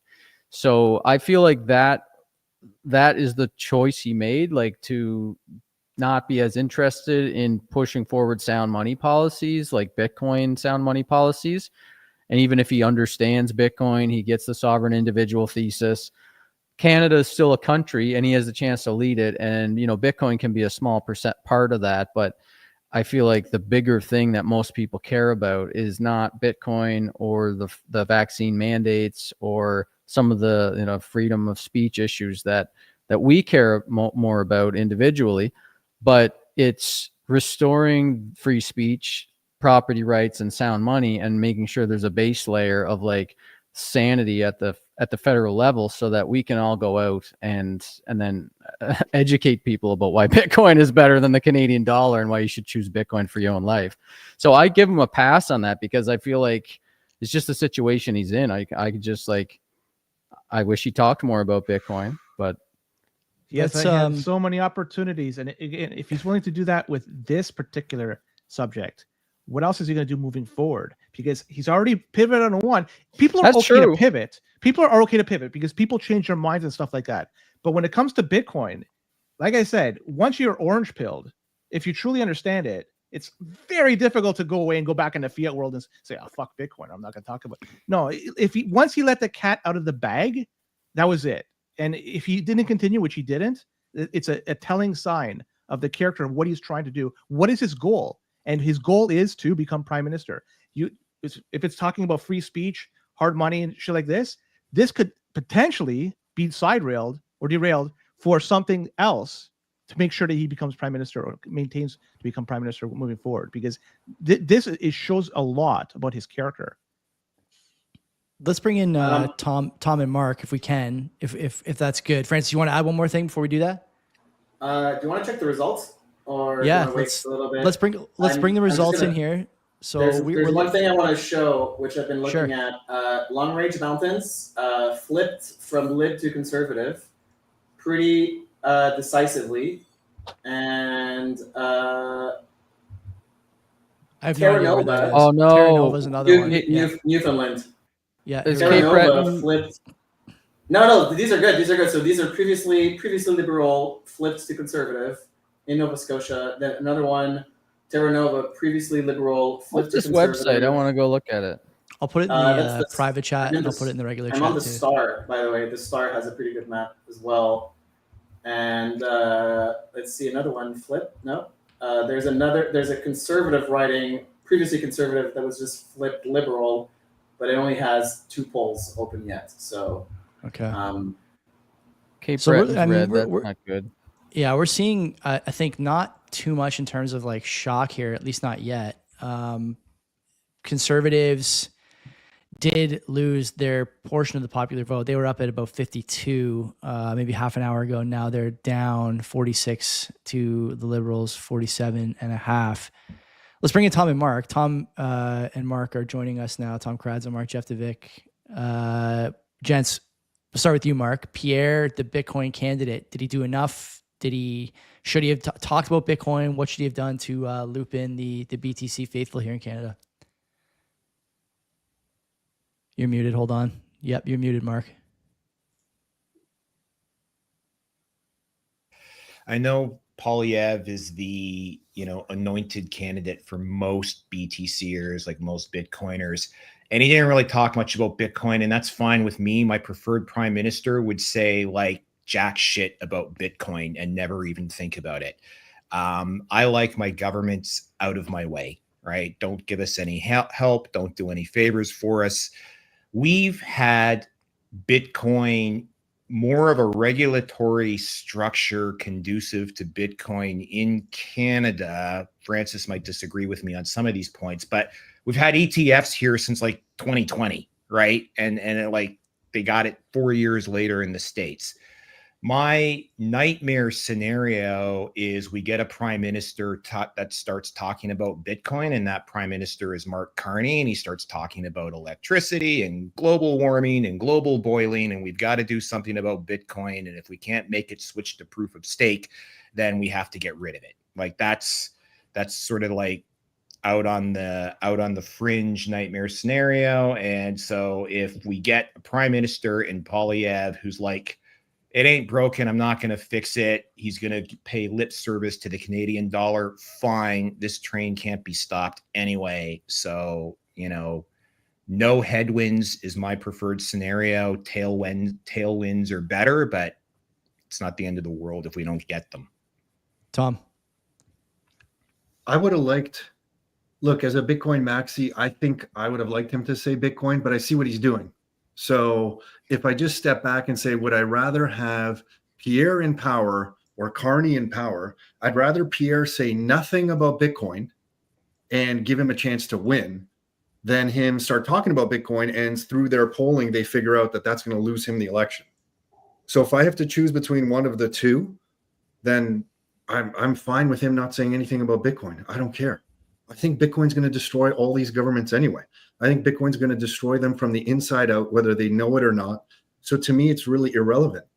I want a better person in power, and democracy is going to move along slowly. It's way behind all of us. Let the guy get in power who we think is going to be a bit better. And if he doesn't say, and that means if he doesn't speak about Bitcoin to do it, I'm completely fine with it. So Len, I'm surprised you're saying that you would want him to acknowledge Bitcoin, because if he acknowledges Bitcoin and through their polling, he then loses the election. So you're just fine with Carney? I don't You're know. going a little too far ahead. He doesn't have to acknowledge it and say it every 2 sentences. He just, every time that the Liberals brought it up, he deflected it. The price went to 108, 109K, whatever the fuck it was in USD. never said a thing about it. Those are opportunities. At least you could acknowledge the fact that it existed, and didn't do that. And like I say, if you're willing to do it with this, what else is he going to do? If something he believes in, what else is he going to shelve for the purpose of maintaining? Yeah, or but getting these guys power? are smart. They must have a team doing polls. So they must be polling. So they must realize that if he speaks about Bitcoin at this moment, it's going to work against him for the election. Yeah. Well, if I can- the thing is that team, true, they do have a team that thinks they're doing a good job, but that team went from 100% odds of winning 3 months ago to 2% on Sure. 338 like a week ago. So I don't think they're really good. And by the way, Mark, I fully agree with you. There's nothing I want Poilievre to do for Bitcoin. There is absolutely there are like 2 or 3 minor things that if I was like in Pierre's really good graces, I would change. More like FinTrack technical things that are like protecting people's privacy. So I don't want Pierre to do anything for me. However, I do think that Carney can do a certain amount of damage, like a pretty good amount of damage, that in the grand scheme of things will not matter. But we all know that if the government was to outright ban, they're not going to ban Bitcoin, right? No government is going to ban Bitcoin, not even Carney, which hates Bitcoin. But even if a government did ban Bitcoin completely, like running a node is illegal, self-custody is illegal, mining is illegal, like Bitcoin would still outlive them eventually. But there are things that I think they can do, like Carney can do and probably wants to do, which is really going to suck. Okay, and like number one, so none of you guys are Quebecers, but little did you know, the Quebec government passed. Oh, you are Boomer. Okay, I thought you were Ottawa. You're Gatineau. Oh shit, sorry. So the Quebec, so you probably got that form in the mail. So the Quebec government actually passed a law, and this is interesting because so from one day to the next, all Quebecers we get a form in the mail, which is the crypto declaration form, right? No advance warning of that whatsoever. We just get this form, and this form is unique in that even if you don't have capital gains or losses to declare, you are obliged to declare your ownership of crypto. You're not obliged to declare your ownership of Pokemon cards, of gold, of luxury watches. It's just crypto. You're not obliged to declare your ownership of like third or fourth or secondary homes. Just crypto. And when I saw that, I was like, fuck, this is obviously illegal. Like the Revenu Quebec, our tax agency can't just do that. But they actually passed an amendment in Parliament, in Quebec's National Assembly, that and it got a unanimous approval by the Quebec National Assembly. So now there is a database of crypto owners being collected at the provincial level. Obviously, Carney's going to do that. That's to me, it's completely obvious that if Quebec has done it, Revenu Canada, the CRA is obviously going to do that. And why might they want to do that? Well, there's a few reasons. One of them is going to be tax evasion, right? Regular tax evasion prevention. But another one might be that they intend to impose a unrealized capital gains tax on so-called unproductive assets. That's the one that I'm really concerned about, because that's the one that is very close to being passed in France. So France is in the process of passing a unrealized capital gains tax on so-called unproductive assets. And there's a bunch of other shit that the liberals can do. Like they can mandate FinTrack, for example, to create a gigantic database of everybody's Bitcoin addresses. I think probably in the next coming months, you're going to see some stuff coming out on that side where there's a surveillance apparatus which is starting to maybe perhaps become established in Canada. So there's all the things that they can do. I think the worst that they can probably do is to restrict self-custody to a large part. Like they're never going to ban exposure to Bitcoin because, like Toronto financial firms also want exposure to Bitcoin. Like iBit and, MicroStrategy exposure is never going to get banned. But what they could restrict is, for example, maybe, self-custody is somehow limited. Mining might be taking a hit. I think like mining in Alberta might be taking a hit where perhaps there's a climate crisis emergency which is declared in Parliament, and that gives them extraordinary powers to impose some kind of restrictions on how the provinces can allocate their grid and that kind of stuff. So just long story short, like I don't want anything from Poilievre, but I also realize that Carney could do some damage. And, you know, not to Bitcoin as a whole, but to individual Bitcoin holders. Let's just reset here for a second. Something I don't usually do, but if you're on YouTube, like the video, share it. This is the best second screen in Canada for this election. There's nothing better than this, Bitcoiner or not. And we'll just visit the results here. Tight race in your, I guess, I don't want to say your neck of the woods, Brad. I don't think you're there now, but your native land, let's call it. 14 ridings there. Liberals leading in 12 of them, elected in 2. I'll note here that CBC not making any calls for the blue team yet, although probably they could if I had to guess. I'm not exactly sure, but it seems unlikely that they made 2 for the Reds and none for the Blues, but whatever. We'll leave that to them. That's and on CBC. Polymarket, Like they're never going to call anything. I know. Rosie Burpin is never going to make a call. And then over on Polymarket, I don't have it up on the screen, but Francis pointed out in the private chat, Pierre up to 31% chance to win, flying. It's reminding me of November 5th all over again. Whoa! All right, guys. Boom. You know? I got to get on that fucking SideShift app to get some more USDC right now. Yeah. By the way, Well, it looks like 2 more writings. Global News. 2 more Yeah, flipped. Which Global ones, News Francis? Which ones? If you look at the map, we've got a random one in what is that province? I don't even know. Central Nova is the one I'm really concerned about. Yeah. New Brunswick. So Central Nova is a lid riding flipped conservative Great. so far. Central Nova. That's Fraser's riding. That's Right. Sean Fraser's riding. Holy shit. And that was previously Peter McKay's riding. Peter Wow. McKay, when he left, Fraser came in, won 2 or 3 times in a row, and now it's showing at least leaning right now with blue. That's very interesting. Jeez. Okay. Madawaska, Restigouche, a third one. So that's 5 that I've seen so far that have been flipped conservative. Joey, can you check out K Breton? Like Brad has Yeah. I am going on Polymarket right now. Holy 15. crap, guys. 15 out of 211 polls reporting in Sydney Glace Bay, and the Liberals up by 340 votes. Yeah, that's what I see here too. Just over there. Polymarket, it's like they're both going vertical, one Yeah. up and one down. Poilievre is flying 35% now, 35. 65 He for was Carney. 33. Like I just tabbed back in and it was 33. It is Unbelievable. Unbelievable. Wow. 36. 37. Okay. So 36. let's yeah, it's wild. This is great. My entire hot wallet is going to be drained right now. Well, let me know when it's your Luckily- entire net worth. luckily I I don't want to hear have until my- it's your entire net worth. It's not a lot, but it's enough to buy a few cigars. Man, Kate, Yeah, There's- we if placed Kate our Ratner's bets vote- yesterday, but I was really looking at the Mark Carney loses his seat bet today. It's still at 5%. So if this is a complete blowout, you could 20x a bet on that. Yeah.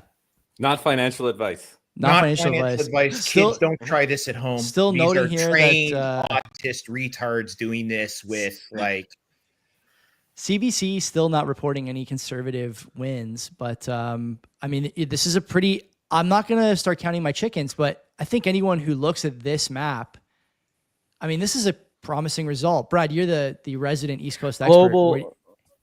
Global has it as 2 Liberals elected, 1 Conservative elected, and CBC has it as 3 Liberals elected. Is that what it is? Yeah. Yes.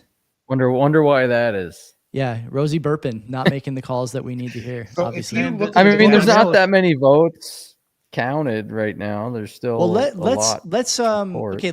Like I was saying, Well, let's hang on, reset Joey. The here. Globe and Mail is showing 1 seat for the Conservatives and 0 for everybody else. Wow. And the Globe, where they tend to lead, it's so Yeah. it's interesting to see this. Can we talk a bit, maybe Tom, your ear to the pavement on the real estate side? There's obviously a significant, I think it's a headwind for Poilievre from people who own property. I'm thinking specifically about people who are between 50 and 70 years old. And I'm just curious, where do you see your client base, your sort of ecosystem? Where, are they actually all leaning liberal the way that I'm being led to believe on TV? Is there more to that story? What's going on in that realm? I think from the clients we deal with, they're mostly conservative. So everyone we're speaking to of all ages that I've been speaking to from our clients is voting conservative. I would say from our client base, maybe 20% of the discussions liberal, 80% of the discussions conservative. So I don't know if that's just, the type of person that we're attracting at Rockstar, but it's definitely a conservative audience. Like when Francis was speaking up there, like to have somebody like Francis, and thank you, Francis, for speaking in front of all clients. Francis is gone because he needed to use all the firepower on his phone to get into Polymarket. Okay. I'm pretty sure. So I expect him Battery was back about at to some die. point. But I'm Priorities here, positive that's people. what he's doing. Yeah. Laptop Francis battery died speaks- for sure. When Francis speaks about self-sovereignty at a real estate conference and everyone it goes over, do you know what I mean? Like it wasn't like people were completely shocked by it. Like people were listening intently to him. I think we just have I don't know if that's representative of Canada though, Joey, but it's definitely representative of our clients. Like it is, I can tell you that we now have some real estate clients who are selling real estate for Bitcoin. So that stuff is happening now, but it's just at a small percentage. Like if I look at across all of the clients and all of the properties, it's still like a small single digit amount on a percentage basis.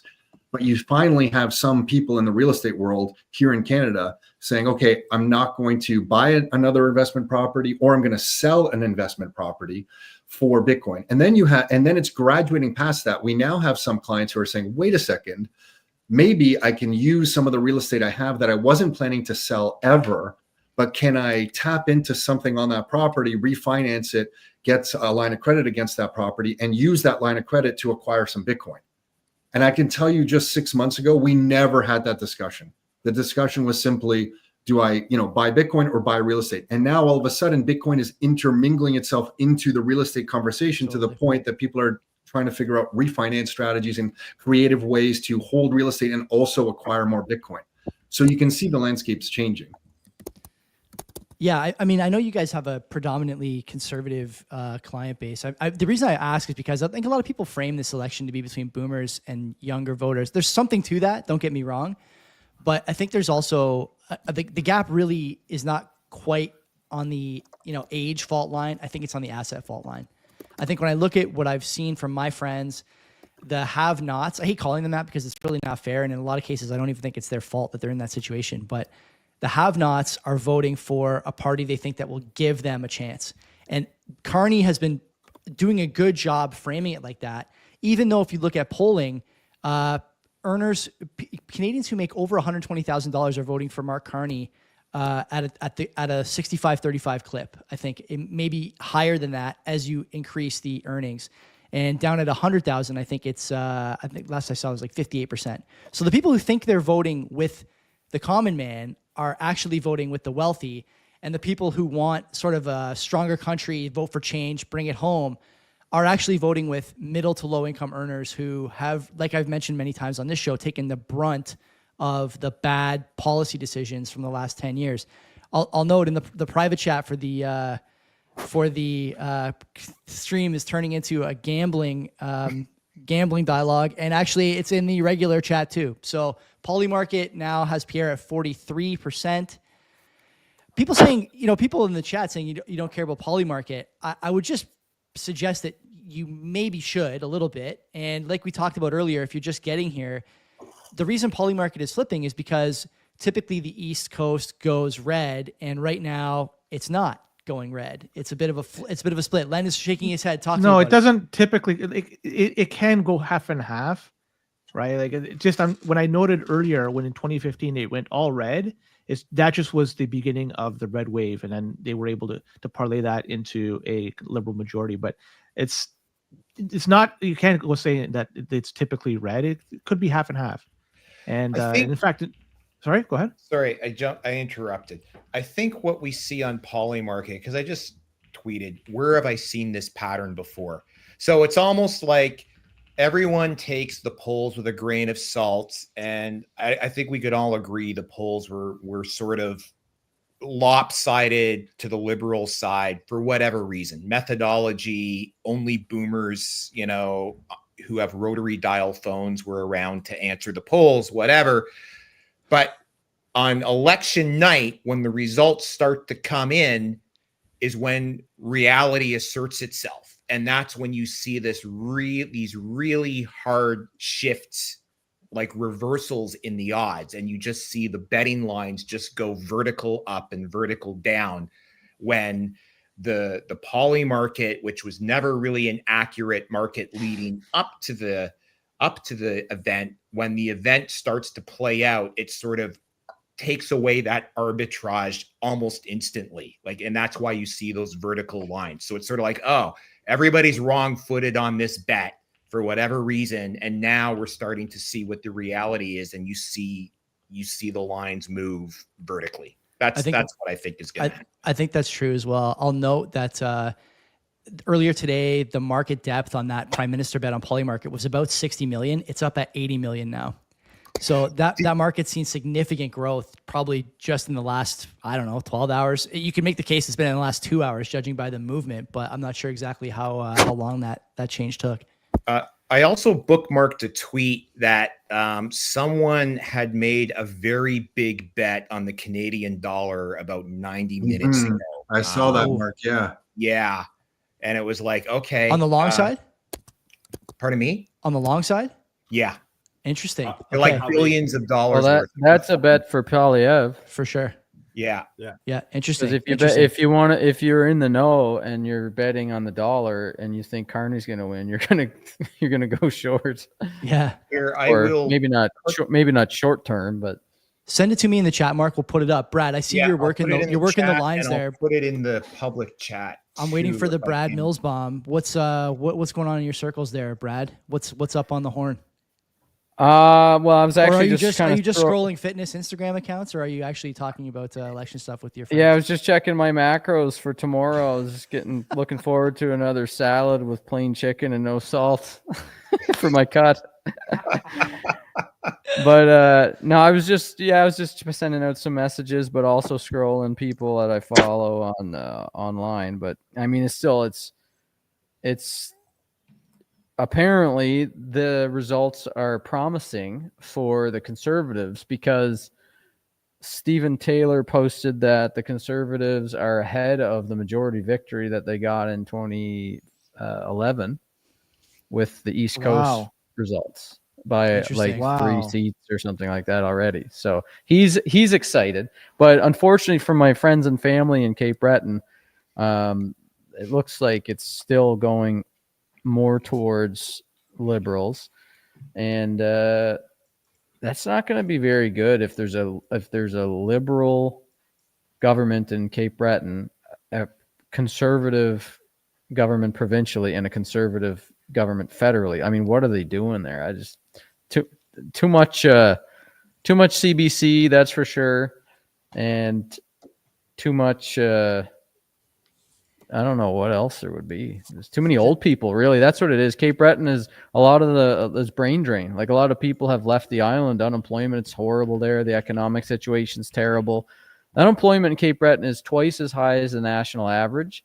I grew up in Cape Breton, for anybody that didn't know and isn't watching or whatever. Like, I grew up in an economic depression. Oh yeah, and Boomer too. Yeah, there we go. I forgot about that. So yeah, like the Cape Breton connection is like, you grew up with unemployment at 30%, and we had this the biggest steel plant in all of Canada. I'm pretty sure that's not a hyperbole to say that.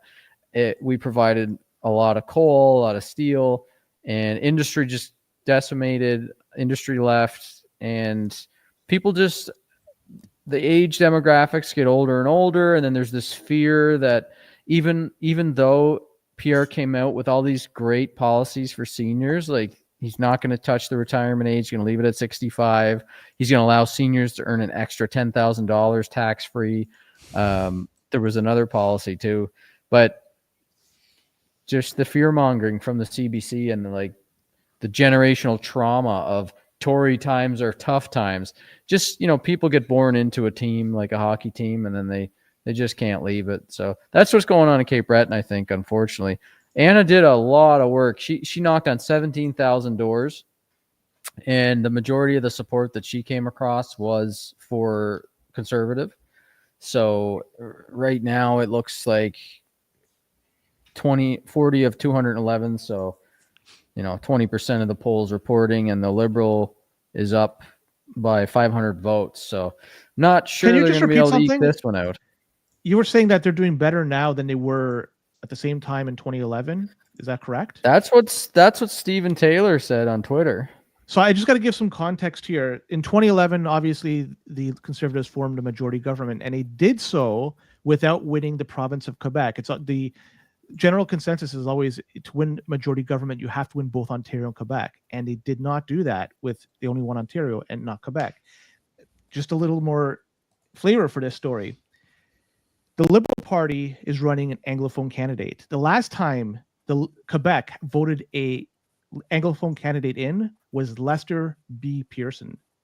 That's the last time. Is that a long time ago, Len? Was that 60 years recent? ago. Okay. Yeah. So they tend to reject liberal leaders that are Anglophone, and they tend to accept, this is just very generally I'm speaking, liberal leaders that are Francophone. So if by chance the Liberals don't do well in the province of Quebec, they have a real uphill battle to form government here.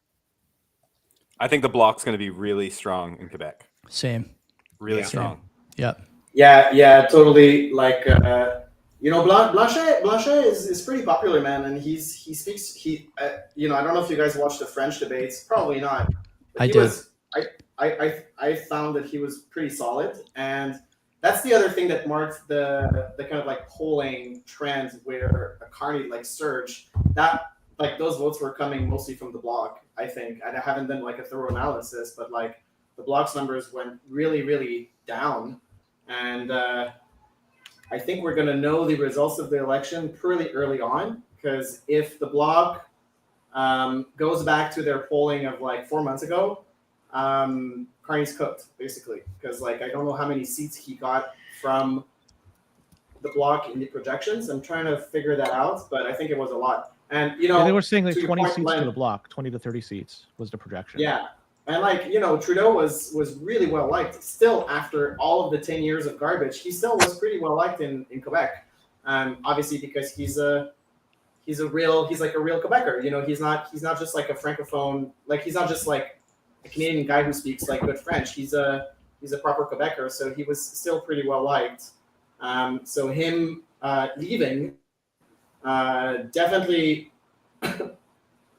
didn't I don't think that got him got the Liberals a lot of vote. Like Trudeau was still pretty well liked even after all of that 10 years of garbage. Quebec's still going to have to vote in one Federalist party because they're going to get their Bloc votes. A lot of people are going to vote for them. That's fine. But the question that I can't answer is who will Quebecers vote? Which Federalist party will they rally behind? Because they're going to get the second amount of votes in the province of Quebec. Is it going to be the Conservatives? Probably not. They never tend to win over there. The NDP? Probably not, because they're not pro Jagmeet Singh, it seems. The Liberal Party? Probably not, because again, like I mentioned, there's an Anglophone leader. So who are they going to be? It's going to be interesting to see like which party, which Federalist party is going to pick up votes over there. I think the Liberals are going to do just fine in Montreal. The Liberals are going to do just fine in Montreal. Sure. Yeah. And I think the Bloc is going to absolutely decimate everybody else everywhere else. Wow. I think the Liberals are going to crush Montreal completely, the eastern townships and west of Quebec. I think the Bloc is going to do really well in like suburb around Montreal and like the Laurentians and all of that.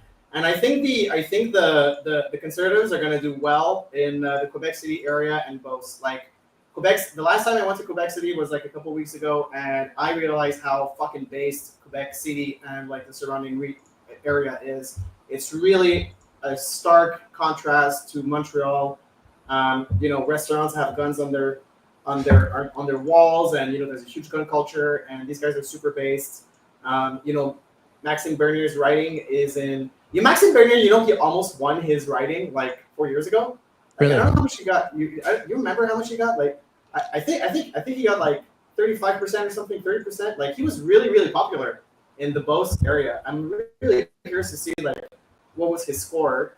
But there's like areas of Quebec that voted for Maxime Bernier for like quite a while. At least when he was under the Conservative government, like he was unbeatable in his writing. So I think we're going to the most The most entertaining result of this entire election would be like gridlock between the Liberals and the Conservatives, and Bernier getting elected, and Bernier being the deciding vote on everything. That would Is be there any amazing. chance? Is there any chance in this Carney doesn't win his seat? 5% on yeah, for sure. Polymarket, bet on it. He's running against or he's running in the riding where the fella who was where they kicked out right. what's his name? The Indian guy, Sean. What was Chandra Len? What was his last name? Yeah, they kicked him out, took his seat, ran Carney in his like they disqualified him from the leadership race, kicked him out of the party. And isn't that guy's son the CFO of Brookfield? Yeah. Is that guy's son the CFO of Brookfield? The guy CFO.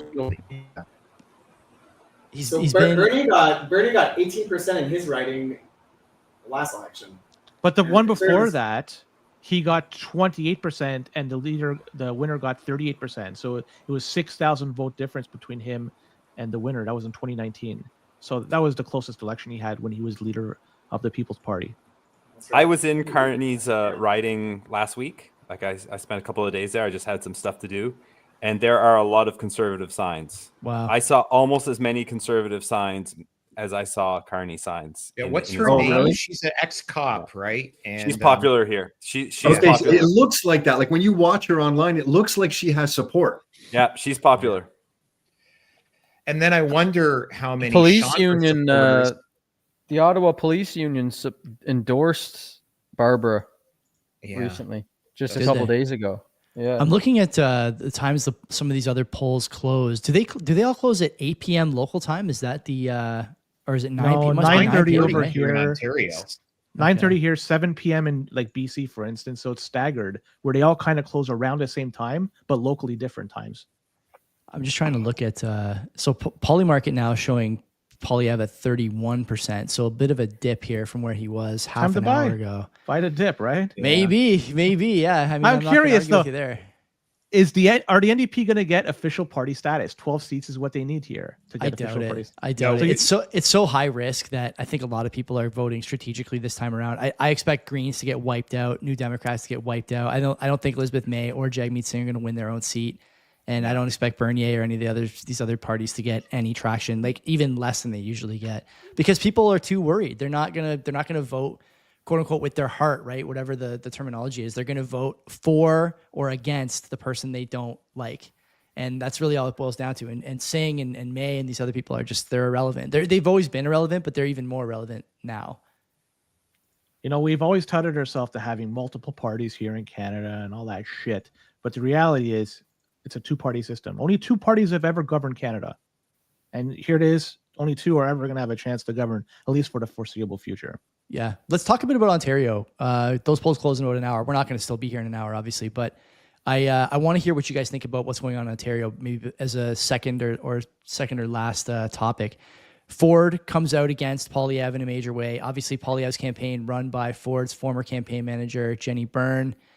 And in addition, you saw the Tim Houston video from Nova Scotia, sort of introducing himself as a potential conservative federal leadership candidate. I mean, what do you make of all this? In my opinion, people say that, you know, these things are a sign that Poilievre is weak. I actually view it as a sign that Poilievre is strong, that on the last day of the campaign, Carney's in Ontario and Doug Ford is urging people to vote for the candidate who's going to be toughest on Trump. I mean, that's in between the lines, I think clearly intended to support Carney, but I'll kick it to you, Boomer. What do you think? You're muted, buddy. I think you nailed it. You absolutely nailed it. That says a lot about Ford, right? Like if Toronto is going to go completely liberal for sure. I think maybe you guys know better than I do, but I'm here in Ottawa. I think it's going to be pretty close to all liberal as well. Like out in the suburbs, I think Pierre is going to do just fine. But I don't know. What do you guys think about in your neck of the woods? Well, let's go to Brad. Maybe if you got an opinion on Ontario, Brad, I'd love to hear it. Well, the boundaries were redrawn, and the area I live in is rural. So, like, typically, it's always been conservative. So, when they redrew the boundaries, they included part of London, and London has been Liberal NDP. So when I went out door knocking with the Conservative candidate in London, I expected it to be a lot of support for Liberals and NDPs, but it was a lot of support for Conservative there, surprisingly. I mean, a lot of people agnostic, like 40% of people that answered the door were just not interested in the election. They just didn't have an opinion, just weren't going to vote. But of the people that were, seemed to be like 60% supportive for Conservatives. So I think, like, from everything that I've seen from paying attention to all these different sources, yeah, it feels like there's people are upset and they want change. So we'll see. I mean, Has there Anita ever- and sorry, Brad. Has there ever been a chapter, or when's the last time the incumbent party won a fourth election, especially with a change in leadership? Has It's it never happened happened. in Canadian politics? It's never happened. Paul Martin, I think so. 93, 97, 99, 2004. They Wow. won 4 straight elections. They changed leaders and did that. Len always knows. That's insane Yeah, I to me. figured he would. It's insane to me that they've done it before. Mark, you have any thoughts on Ontario? And then we'll go to Tom.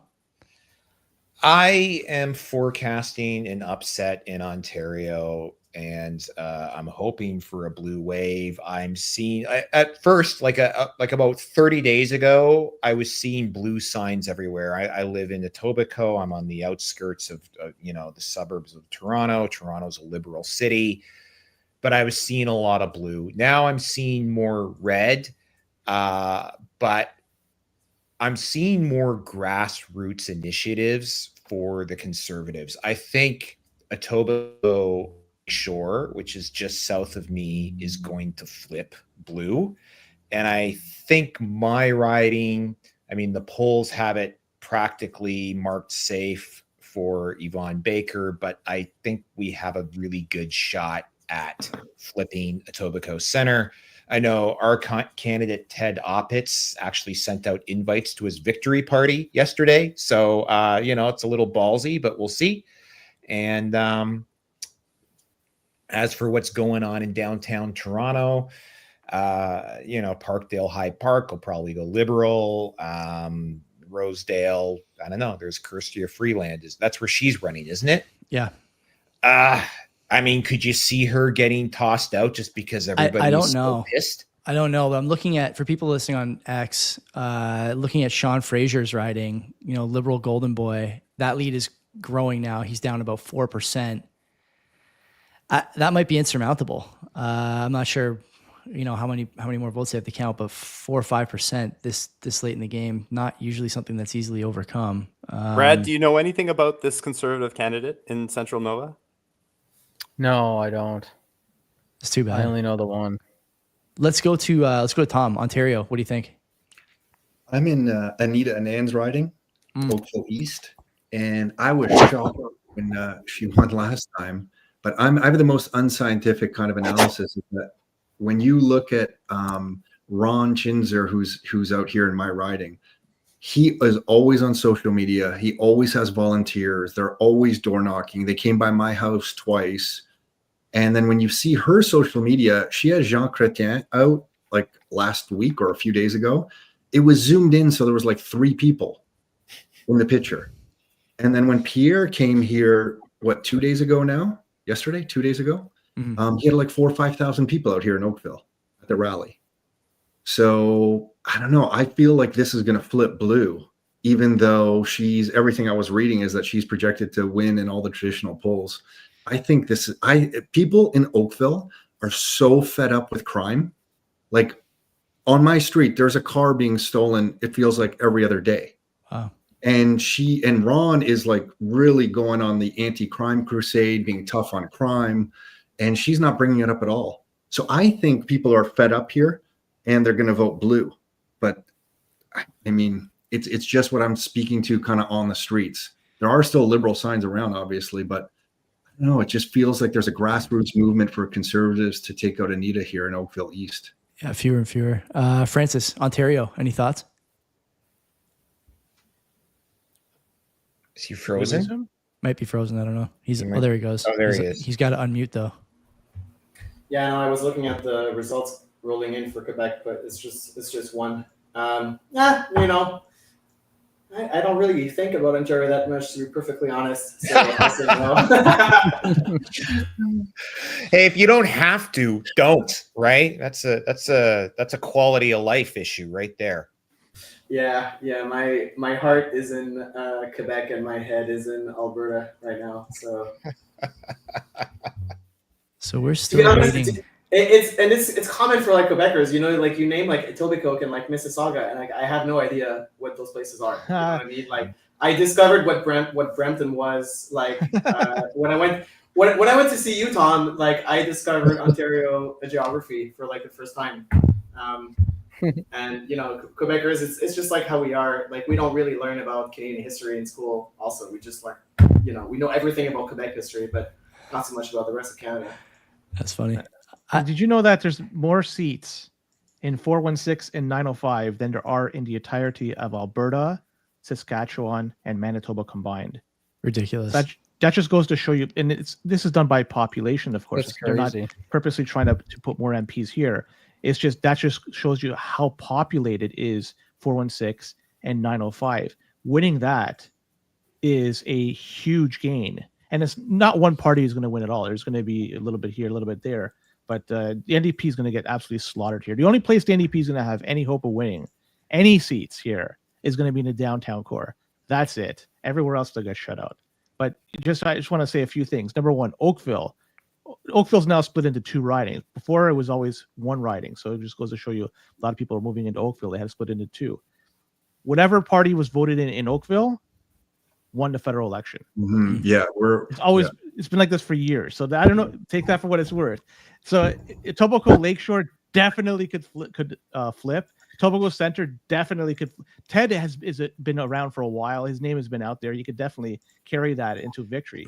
One good thing about wasn't what's he happening the here in MP? Southern. Sorry, Yes. go ahead. He was He was the MP before Yvonne Baker and correct. could go back. Yeah. So he's got some name recognition there.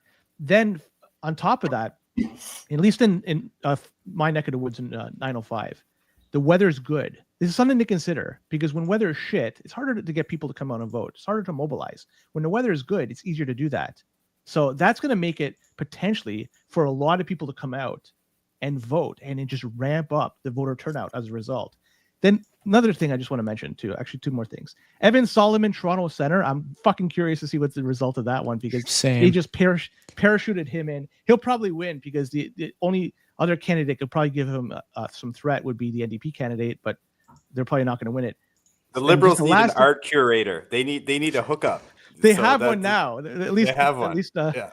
not yet in caucus, but at least as a candidate. Finally, there's something that happened yesterday in Vancouver, and it shouldn't be overlooked. It was with that nutso guy that ran over a bunch of people. I don't know how many people died, 11, 12, whatever. I don't want to trivialize that. It sucks. Somebody as young as 5 fucking died. Imagine Yeah, that. that's awful. So that's fucking disgusting.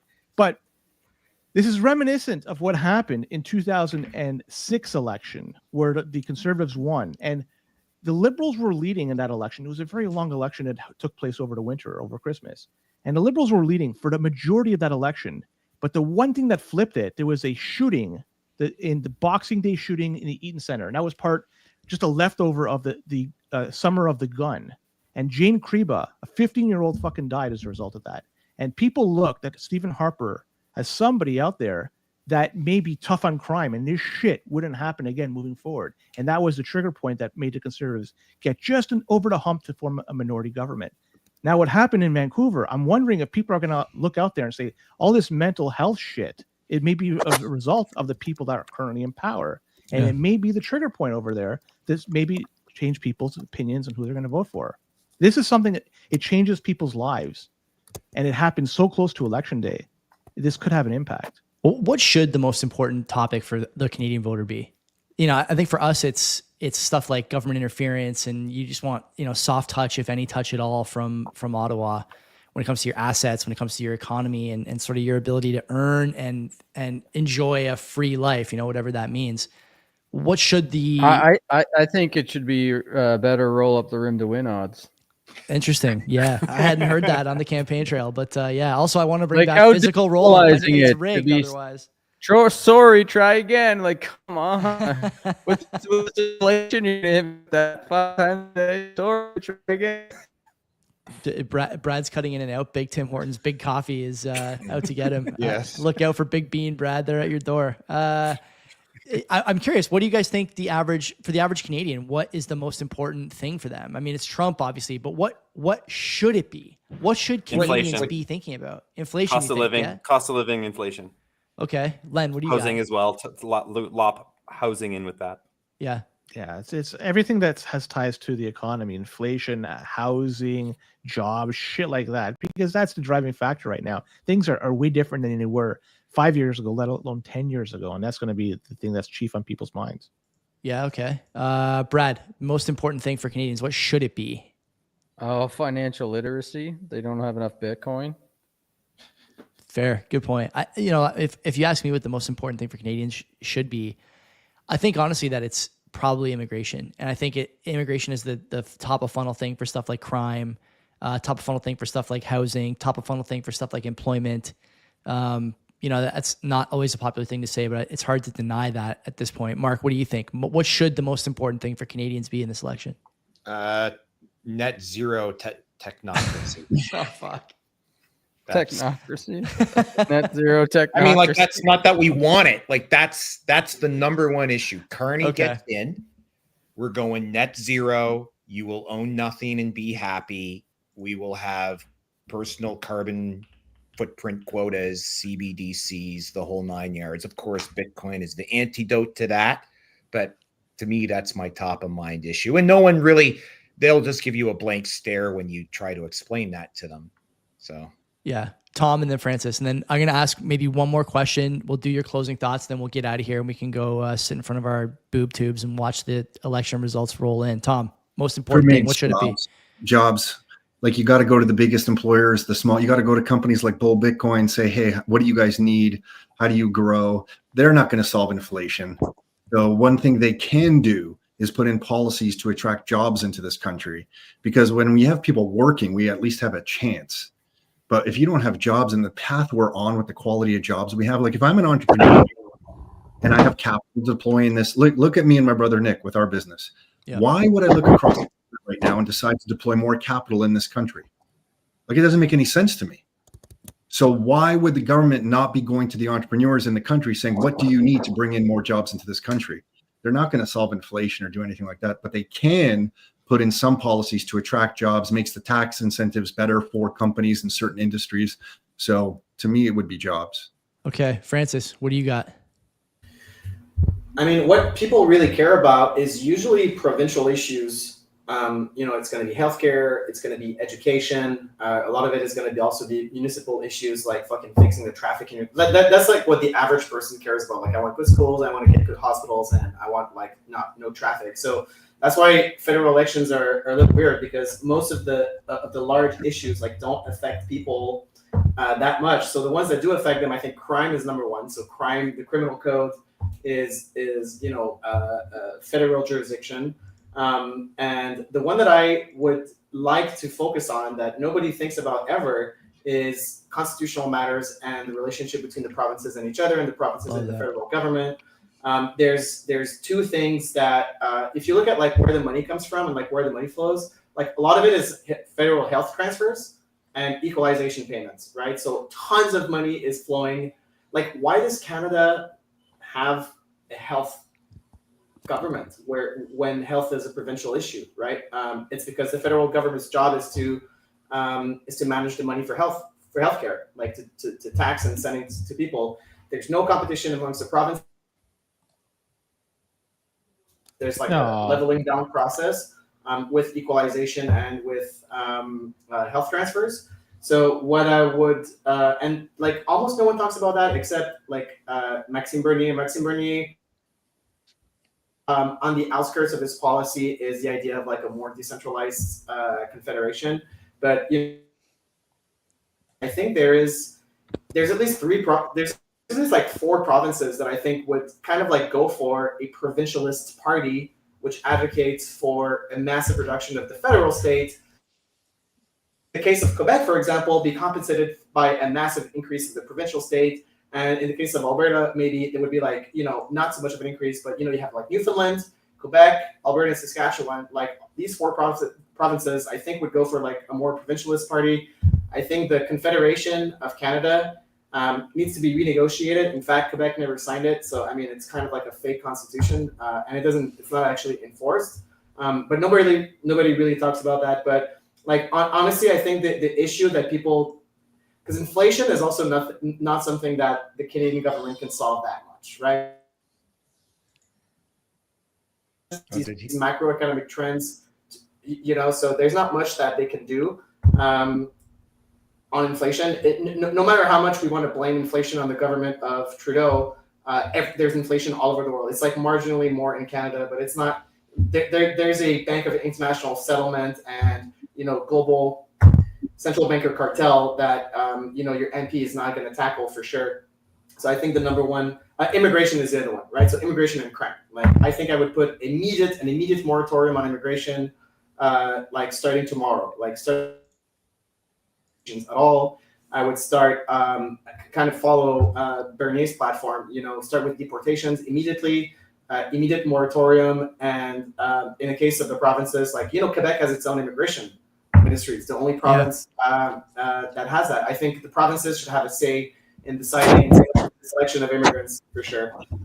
Totally agree with all that stuff. It's like it's obvious that there's an issue with the Confederation at the moment, and people are much more interested in sovereignty, even if they can't articulate it. Things like immigration, asylum seeking, and then obviously the relationship between the provinces, whether it's through trade or other other means. Everyone is thinking about this stuff now in a way they weren't before. Let's get out of here on one last question. This is a Bitcoin show. I appreciate everyone's time tonight. You could have been doing anything else. You're here with us. It's been fantastic. People listening, watching. We're going to peak somewhere around 4,000 people here, which is outstanding. I thought we were hanging in till the polls close, till we know the winner. Do you want to keep going until what do you want to? They're going to start counting mail-ins in 2 weeks. Like, are you going to hang out until until then? Like, we can't be here for 2 weeks. I have a job and a kid. The thing I would ask you guys, and I want your opinion on this, the Bitcoiner in Canada. Give me what the Bitcoiner should be doing over the next 3 to 5 years, regardless of who wins. Because as we all agree, the sort of best case scenario here is that we slow what is already a predetermined decline in this country. The currency is weak. We may see provinces leave the Confederation. A lot of these things, the inertia is too great, and we as Bitcoiners have to be agile and prepared. So Len, I'll start with you. Maybe don't go more than a minute or two, but what should Bitcoiners be doing? 3 to 5 year plan. Immediately, they should start spending their Bitcoin because this is a medium of exchange. But at the same time, they shouldn't spend their Bitcoin if they want to remain under the radar, because as soon as you start spending it, this is something you have to report to CRA. And if you don't do that, if you don't report your sells and buys or sells with them with CRA, you could potentially be asking for some real problems in the future. So that's the big thing is and also learn how to take your Bitcoin off an exchange. Bull Bitcoin, thankfully, you can't keep it on there once you make a buy. In order to facilitate the purchase, you have to provide a Bitcoin address to send it to. A lot of people aren't doing that. They're buying it from exchanges and keeping it on there. And by doing so, you're asking for a whole lot of problems in the future. A, it's not yours. B, it could get hacked. C, it could go tits up. Or D, the government could come in and take it for you. Probably the last option is least likely, but it's still an option that's on the table. So people have to learn self-custody. And so learn how to use a cold card, Sparrow, your own node, the whole 9 yards. Boomer. Build Bitcoin communities. Know the Bitcoiners in your town. Go to the meetups. Get used to zapping each other Bitcoin. If you go to the bar with your Bitcoiner friend and somebody pays for the beer with their credit card, get comfortable with using Bitcoin with each other. Because if this thing goes really bad, you're going to need those connections. Talk to farmers, talk to whoever, your barber, pay your barber in sats. Get used to it, to get used to making Bitcoin a medium of exchange. Love it. Brad, what do you think? 3 to 5 years here for the Bitcoiner in Canada. What's the plan? I mean, yeah. So if you are a pleb, then I would say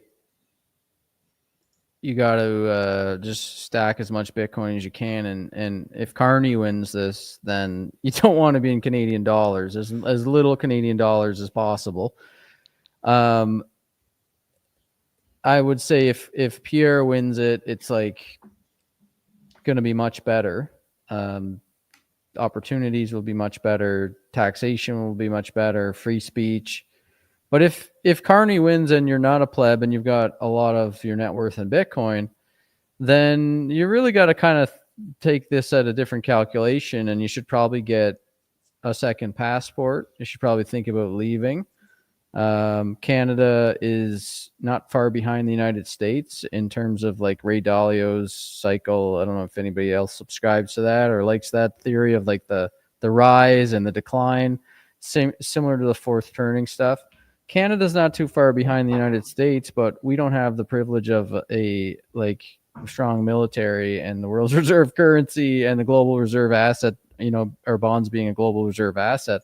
So if you're a Bitcoiner in Canada and you have a lot of your net worth in Bitcoin and Carney wins, just look at what's going on in Europe, and the signs are on the walls that, you could be targeted, and probably a good idea to start thinking about exiting. So that's what I'm going to be doing.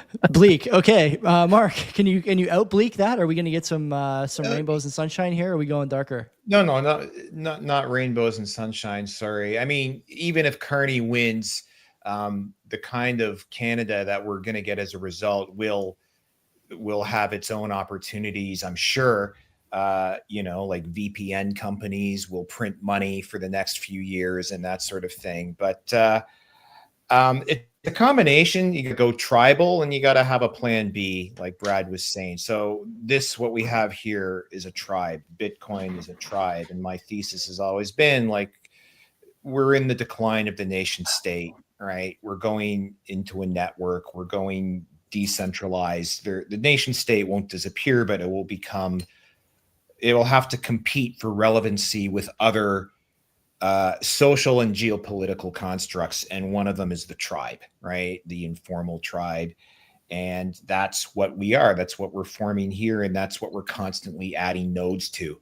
Then on the nation state level, have a second passport. I still have to finish off the paperwork to get, the rest of my family are Bayesian citizenship, just because it's easy, it's a quick path.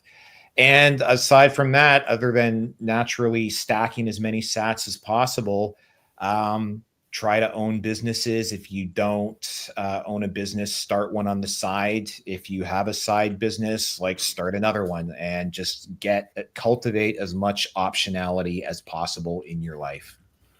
Yeah, the optionality thing is big. It's one thing I hear from Bitcoiners and my co-host an awful lot. Tom, what do you think? 3 to 5 years. Are you leaving too? I mean, everyone's leaving, so I don't know. Maybe next time we'll have to do this in a different time. Like we'll have to do it because like everyone will be in a different time zone. We can't do it at the same time. No one's going to be here anymore, it sounds like. I think it's like a rainbow thing for me that you're saying, like a positive. I didn't want to say rainbow, actually. Positive. You got to stack harder. And the reason you got to stack harder is because people cannot spot trends. When I was at Oracle in 2005, I went to my manager and I said, hey, look, I'm going to leave Oracle because there's a company called NetSuite. And what they're doing is they're taking all accounting data that used to be in this architecture of client server, and it's going to go all in the cloud. And all these businesses are going to start accessing their accounting software through a web browser.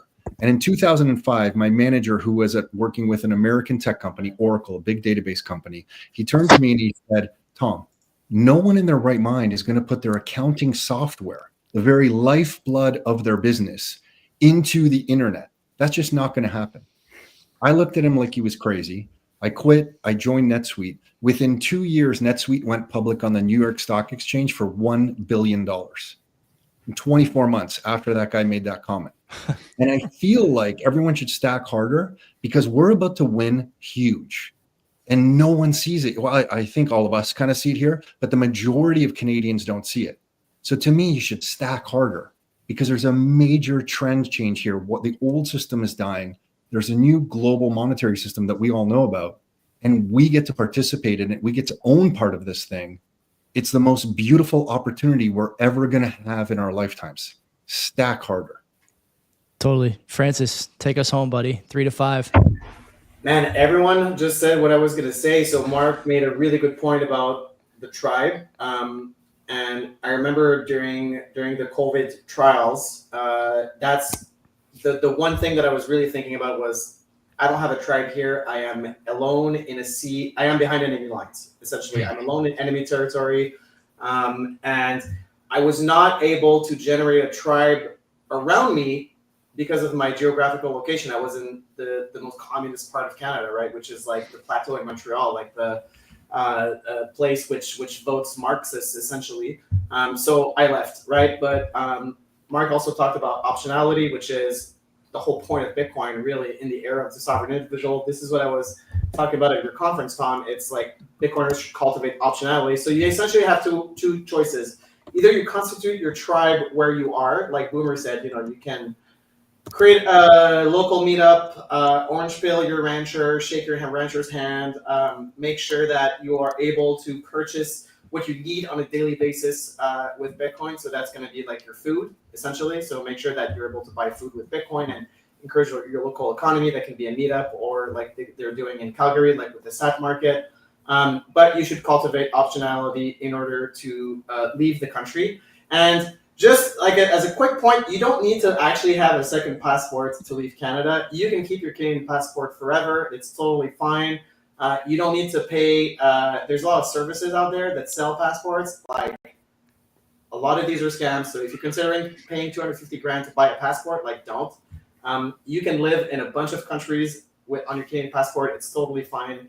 But the thing that you should be doing for sure is thinking about preparing for a potential exit tax and how to move your assets out of Canada. So that's going to be like the main burden, because once you've decided that you want to leave and that your family is ready to leave and you've made that choice, to deal with the exit tax can be complicated. So it's really nice if you've like prepared years before actually leaving. And there's a lot of strategies that people can employ to mitigate their taxes. That's discussion for another time. But obviously, like if you're not all in on Bitcoin right now, sell your assets and buy Bitcoin. I don't see a lot of other assets that I would be holding if I was Canadian. I would definitely, I recognize like owning a home is fine. Like if you own your own home, it's perfectly fine, and especially if you have land. I don't think we're at the point where the Bolsheviks are going to seize your land. So I don't think that's like a huge concern.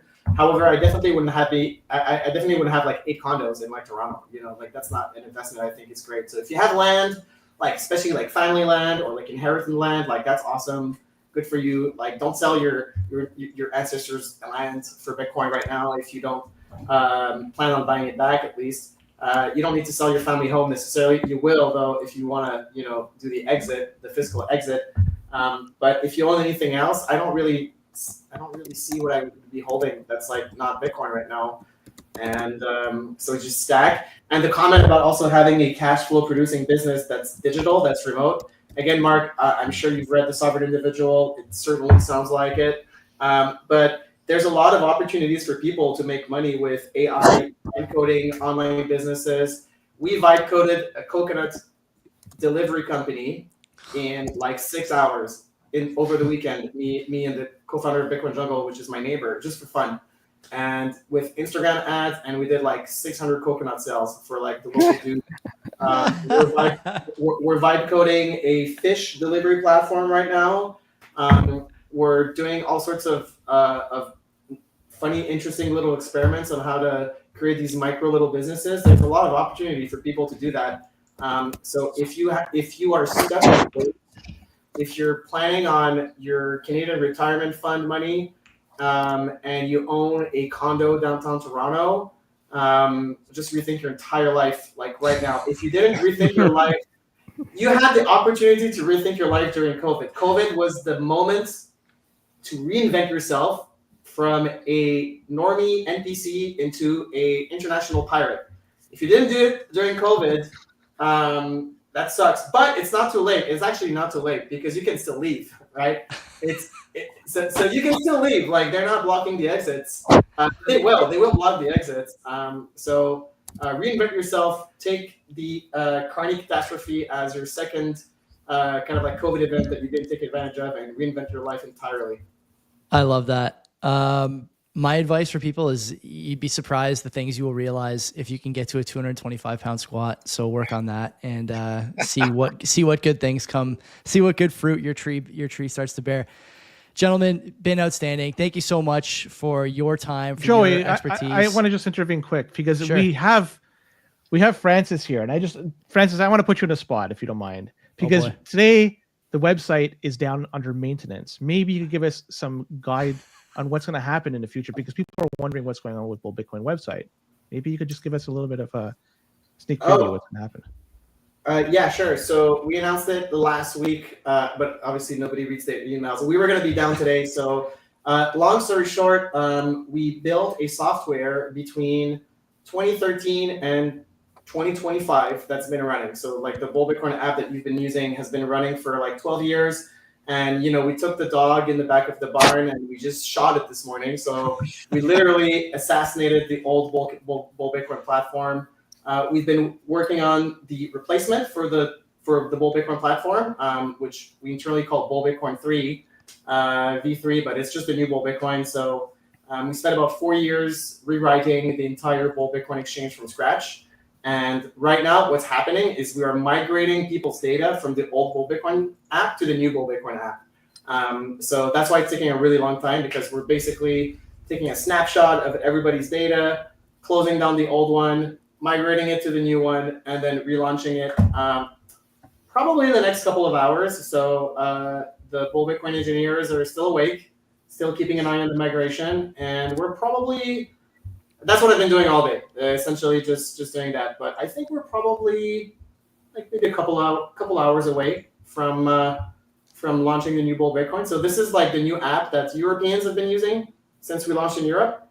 Costa Ricans have been using this for a year and a half, and the Mexicans are now using. And it kind of sucks for Canadians. Canadians are the last ones to like get to use the new Bull Bitcoin app, but that's because the job to migrate data from one system to another is insane. It's a lot of work. It's truly mind blowing how much work went into that. We're talking about like 14. The whole thing is like 14 engineers over 4 years building this new software platform, and a lot of money. So I'm really excited. Tomorrow morning, anybody that logs onto Bull Bitcoin is going to log into a totally different app that looks totally different. It feels totally different. It's much better. So I know a lot of Bull Bitcoin users that have been using us for 10 years. They'll be like, I like the old one. Why did you change the old one? It was on its way out. It's definitely like an old horse that still looks fine from a distance, but about to have a heart attack any day now. But it's great. So excited. That's the culmination of 4 years of work that's happening right now. So couldn't be happier. Can I just give you a shout out, Francis, that Bull Bitcoin gives the fastest approval for corporate accounts I've ever seen in my life, because I have to do my buys through a company and a couple of different companies, and it's like there's another exchange I will not mention that I'm still working on, and it has been going on for months, and with you guys it's like boom boom boom, done, like 24 hours. Did you use the old app or the new app? It's the old one. So shit, it's gonna be even faster, man. Yeah, so that's great. Like for corporate, personal is always great, but whenever I have to create a corporate account on a Bitcoin exchange, I just like, oh my god, I'd rather do my taxes, right? But with you guys, it's like really fast. I love it. Yeah. And Mark, I'll jump on that with our clients who are brand new to Bitcoin. A lot of the times, they go to Bull, and the service from the team there, Francis, and I think you know this, incredible. Yeah. Like A+, 10 out of 10. Shout out to the Bull team. Amazing. It's my go-to place.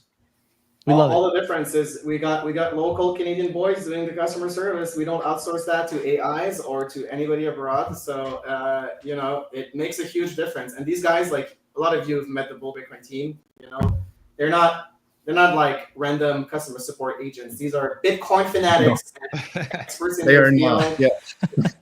You know, and they all come from different backgrounds, and a lot of them actually could be retired right now. Like, I'll be honest, like a few of them they just could do something else, and they work on Bull Bitcoin because it's just such an awesome job to spend your day talking to Bitcoiners, you know, and help Bitcoiners out. So we hire guys that do that as a passion project.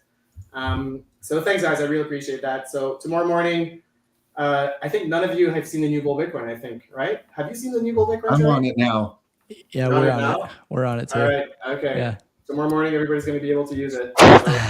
Yeah, the rest of the nation there. Listen, guys, incredible content tonight, incredible conversation. Thank you so much for coming, for sharing. I know we started a little earlier and went a little longer than we originally intended, but important discussion.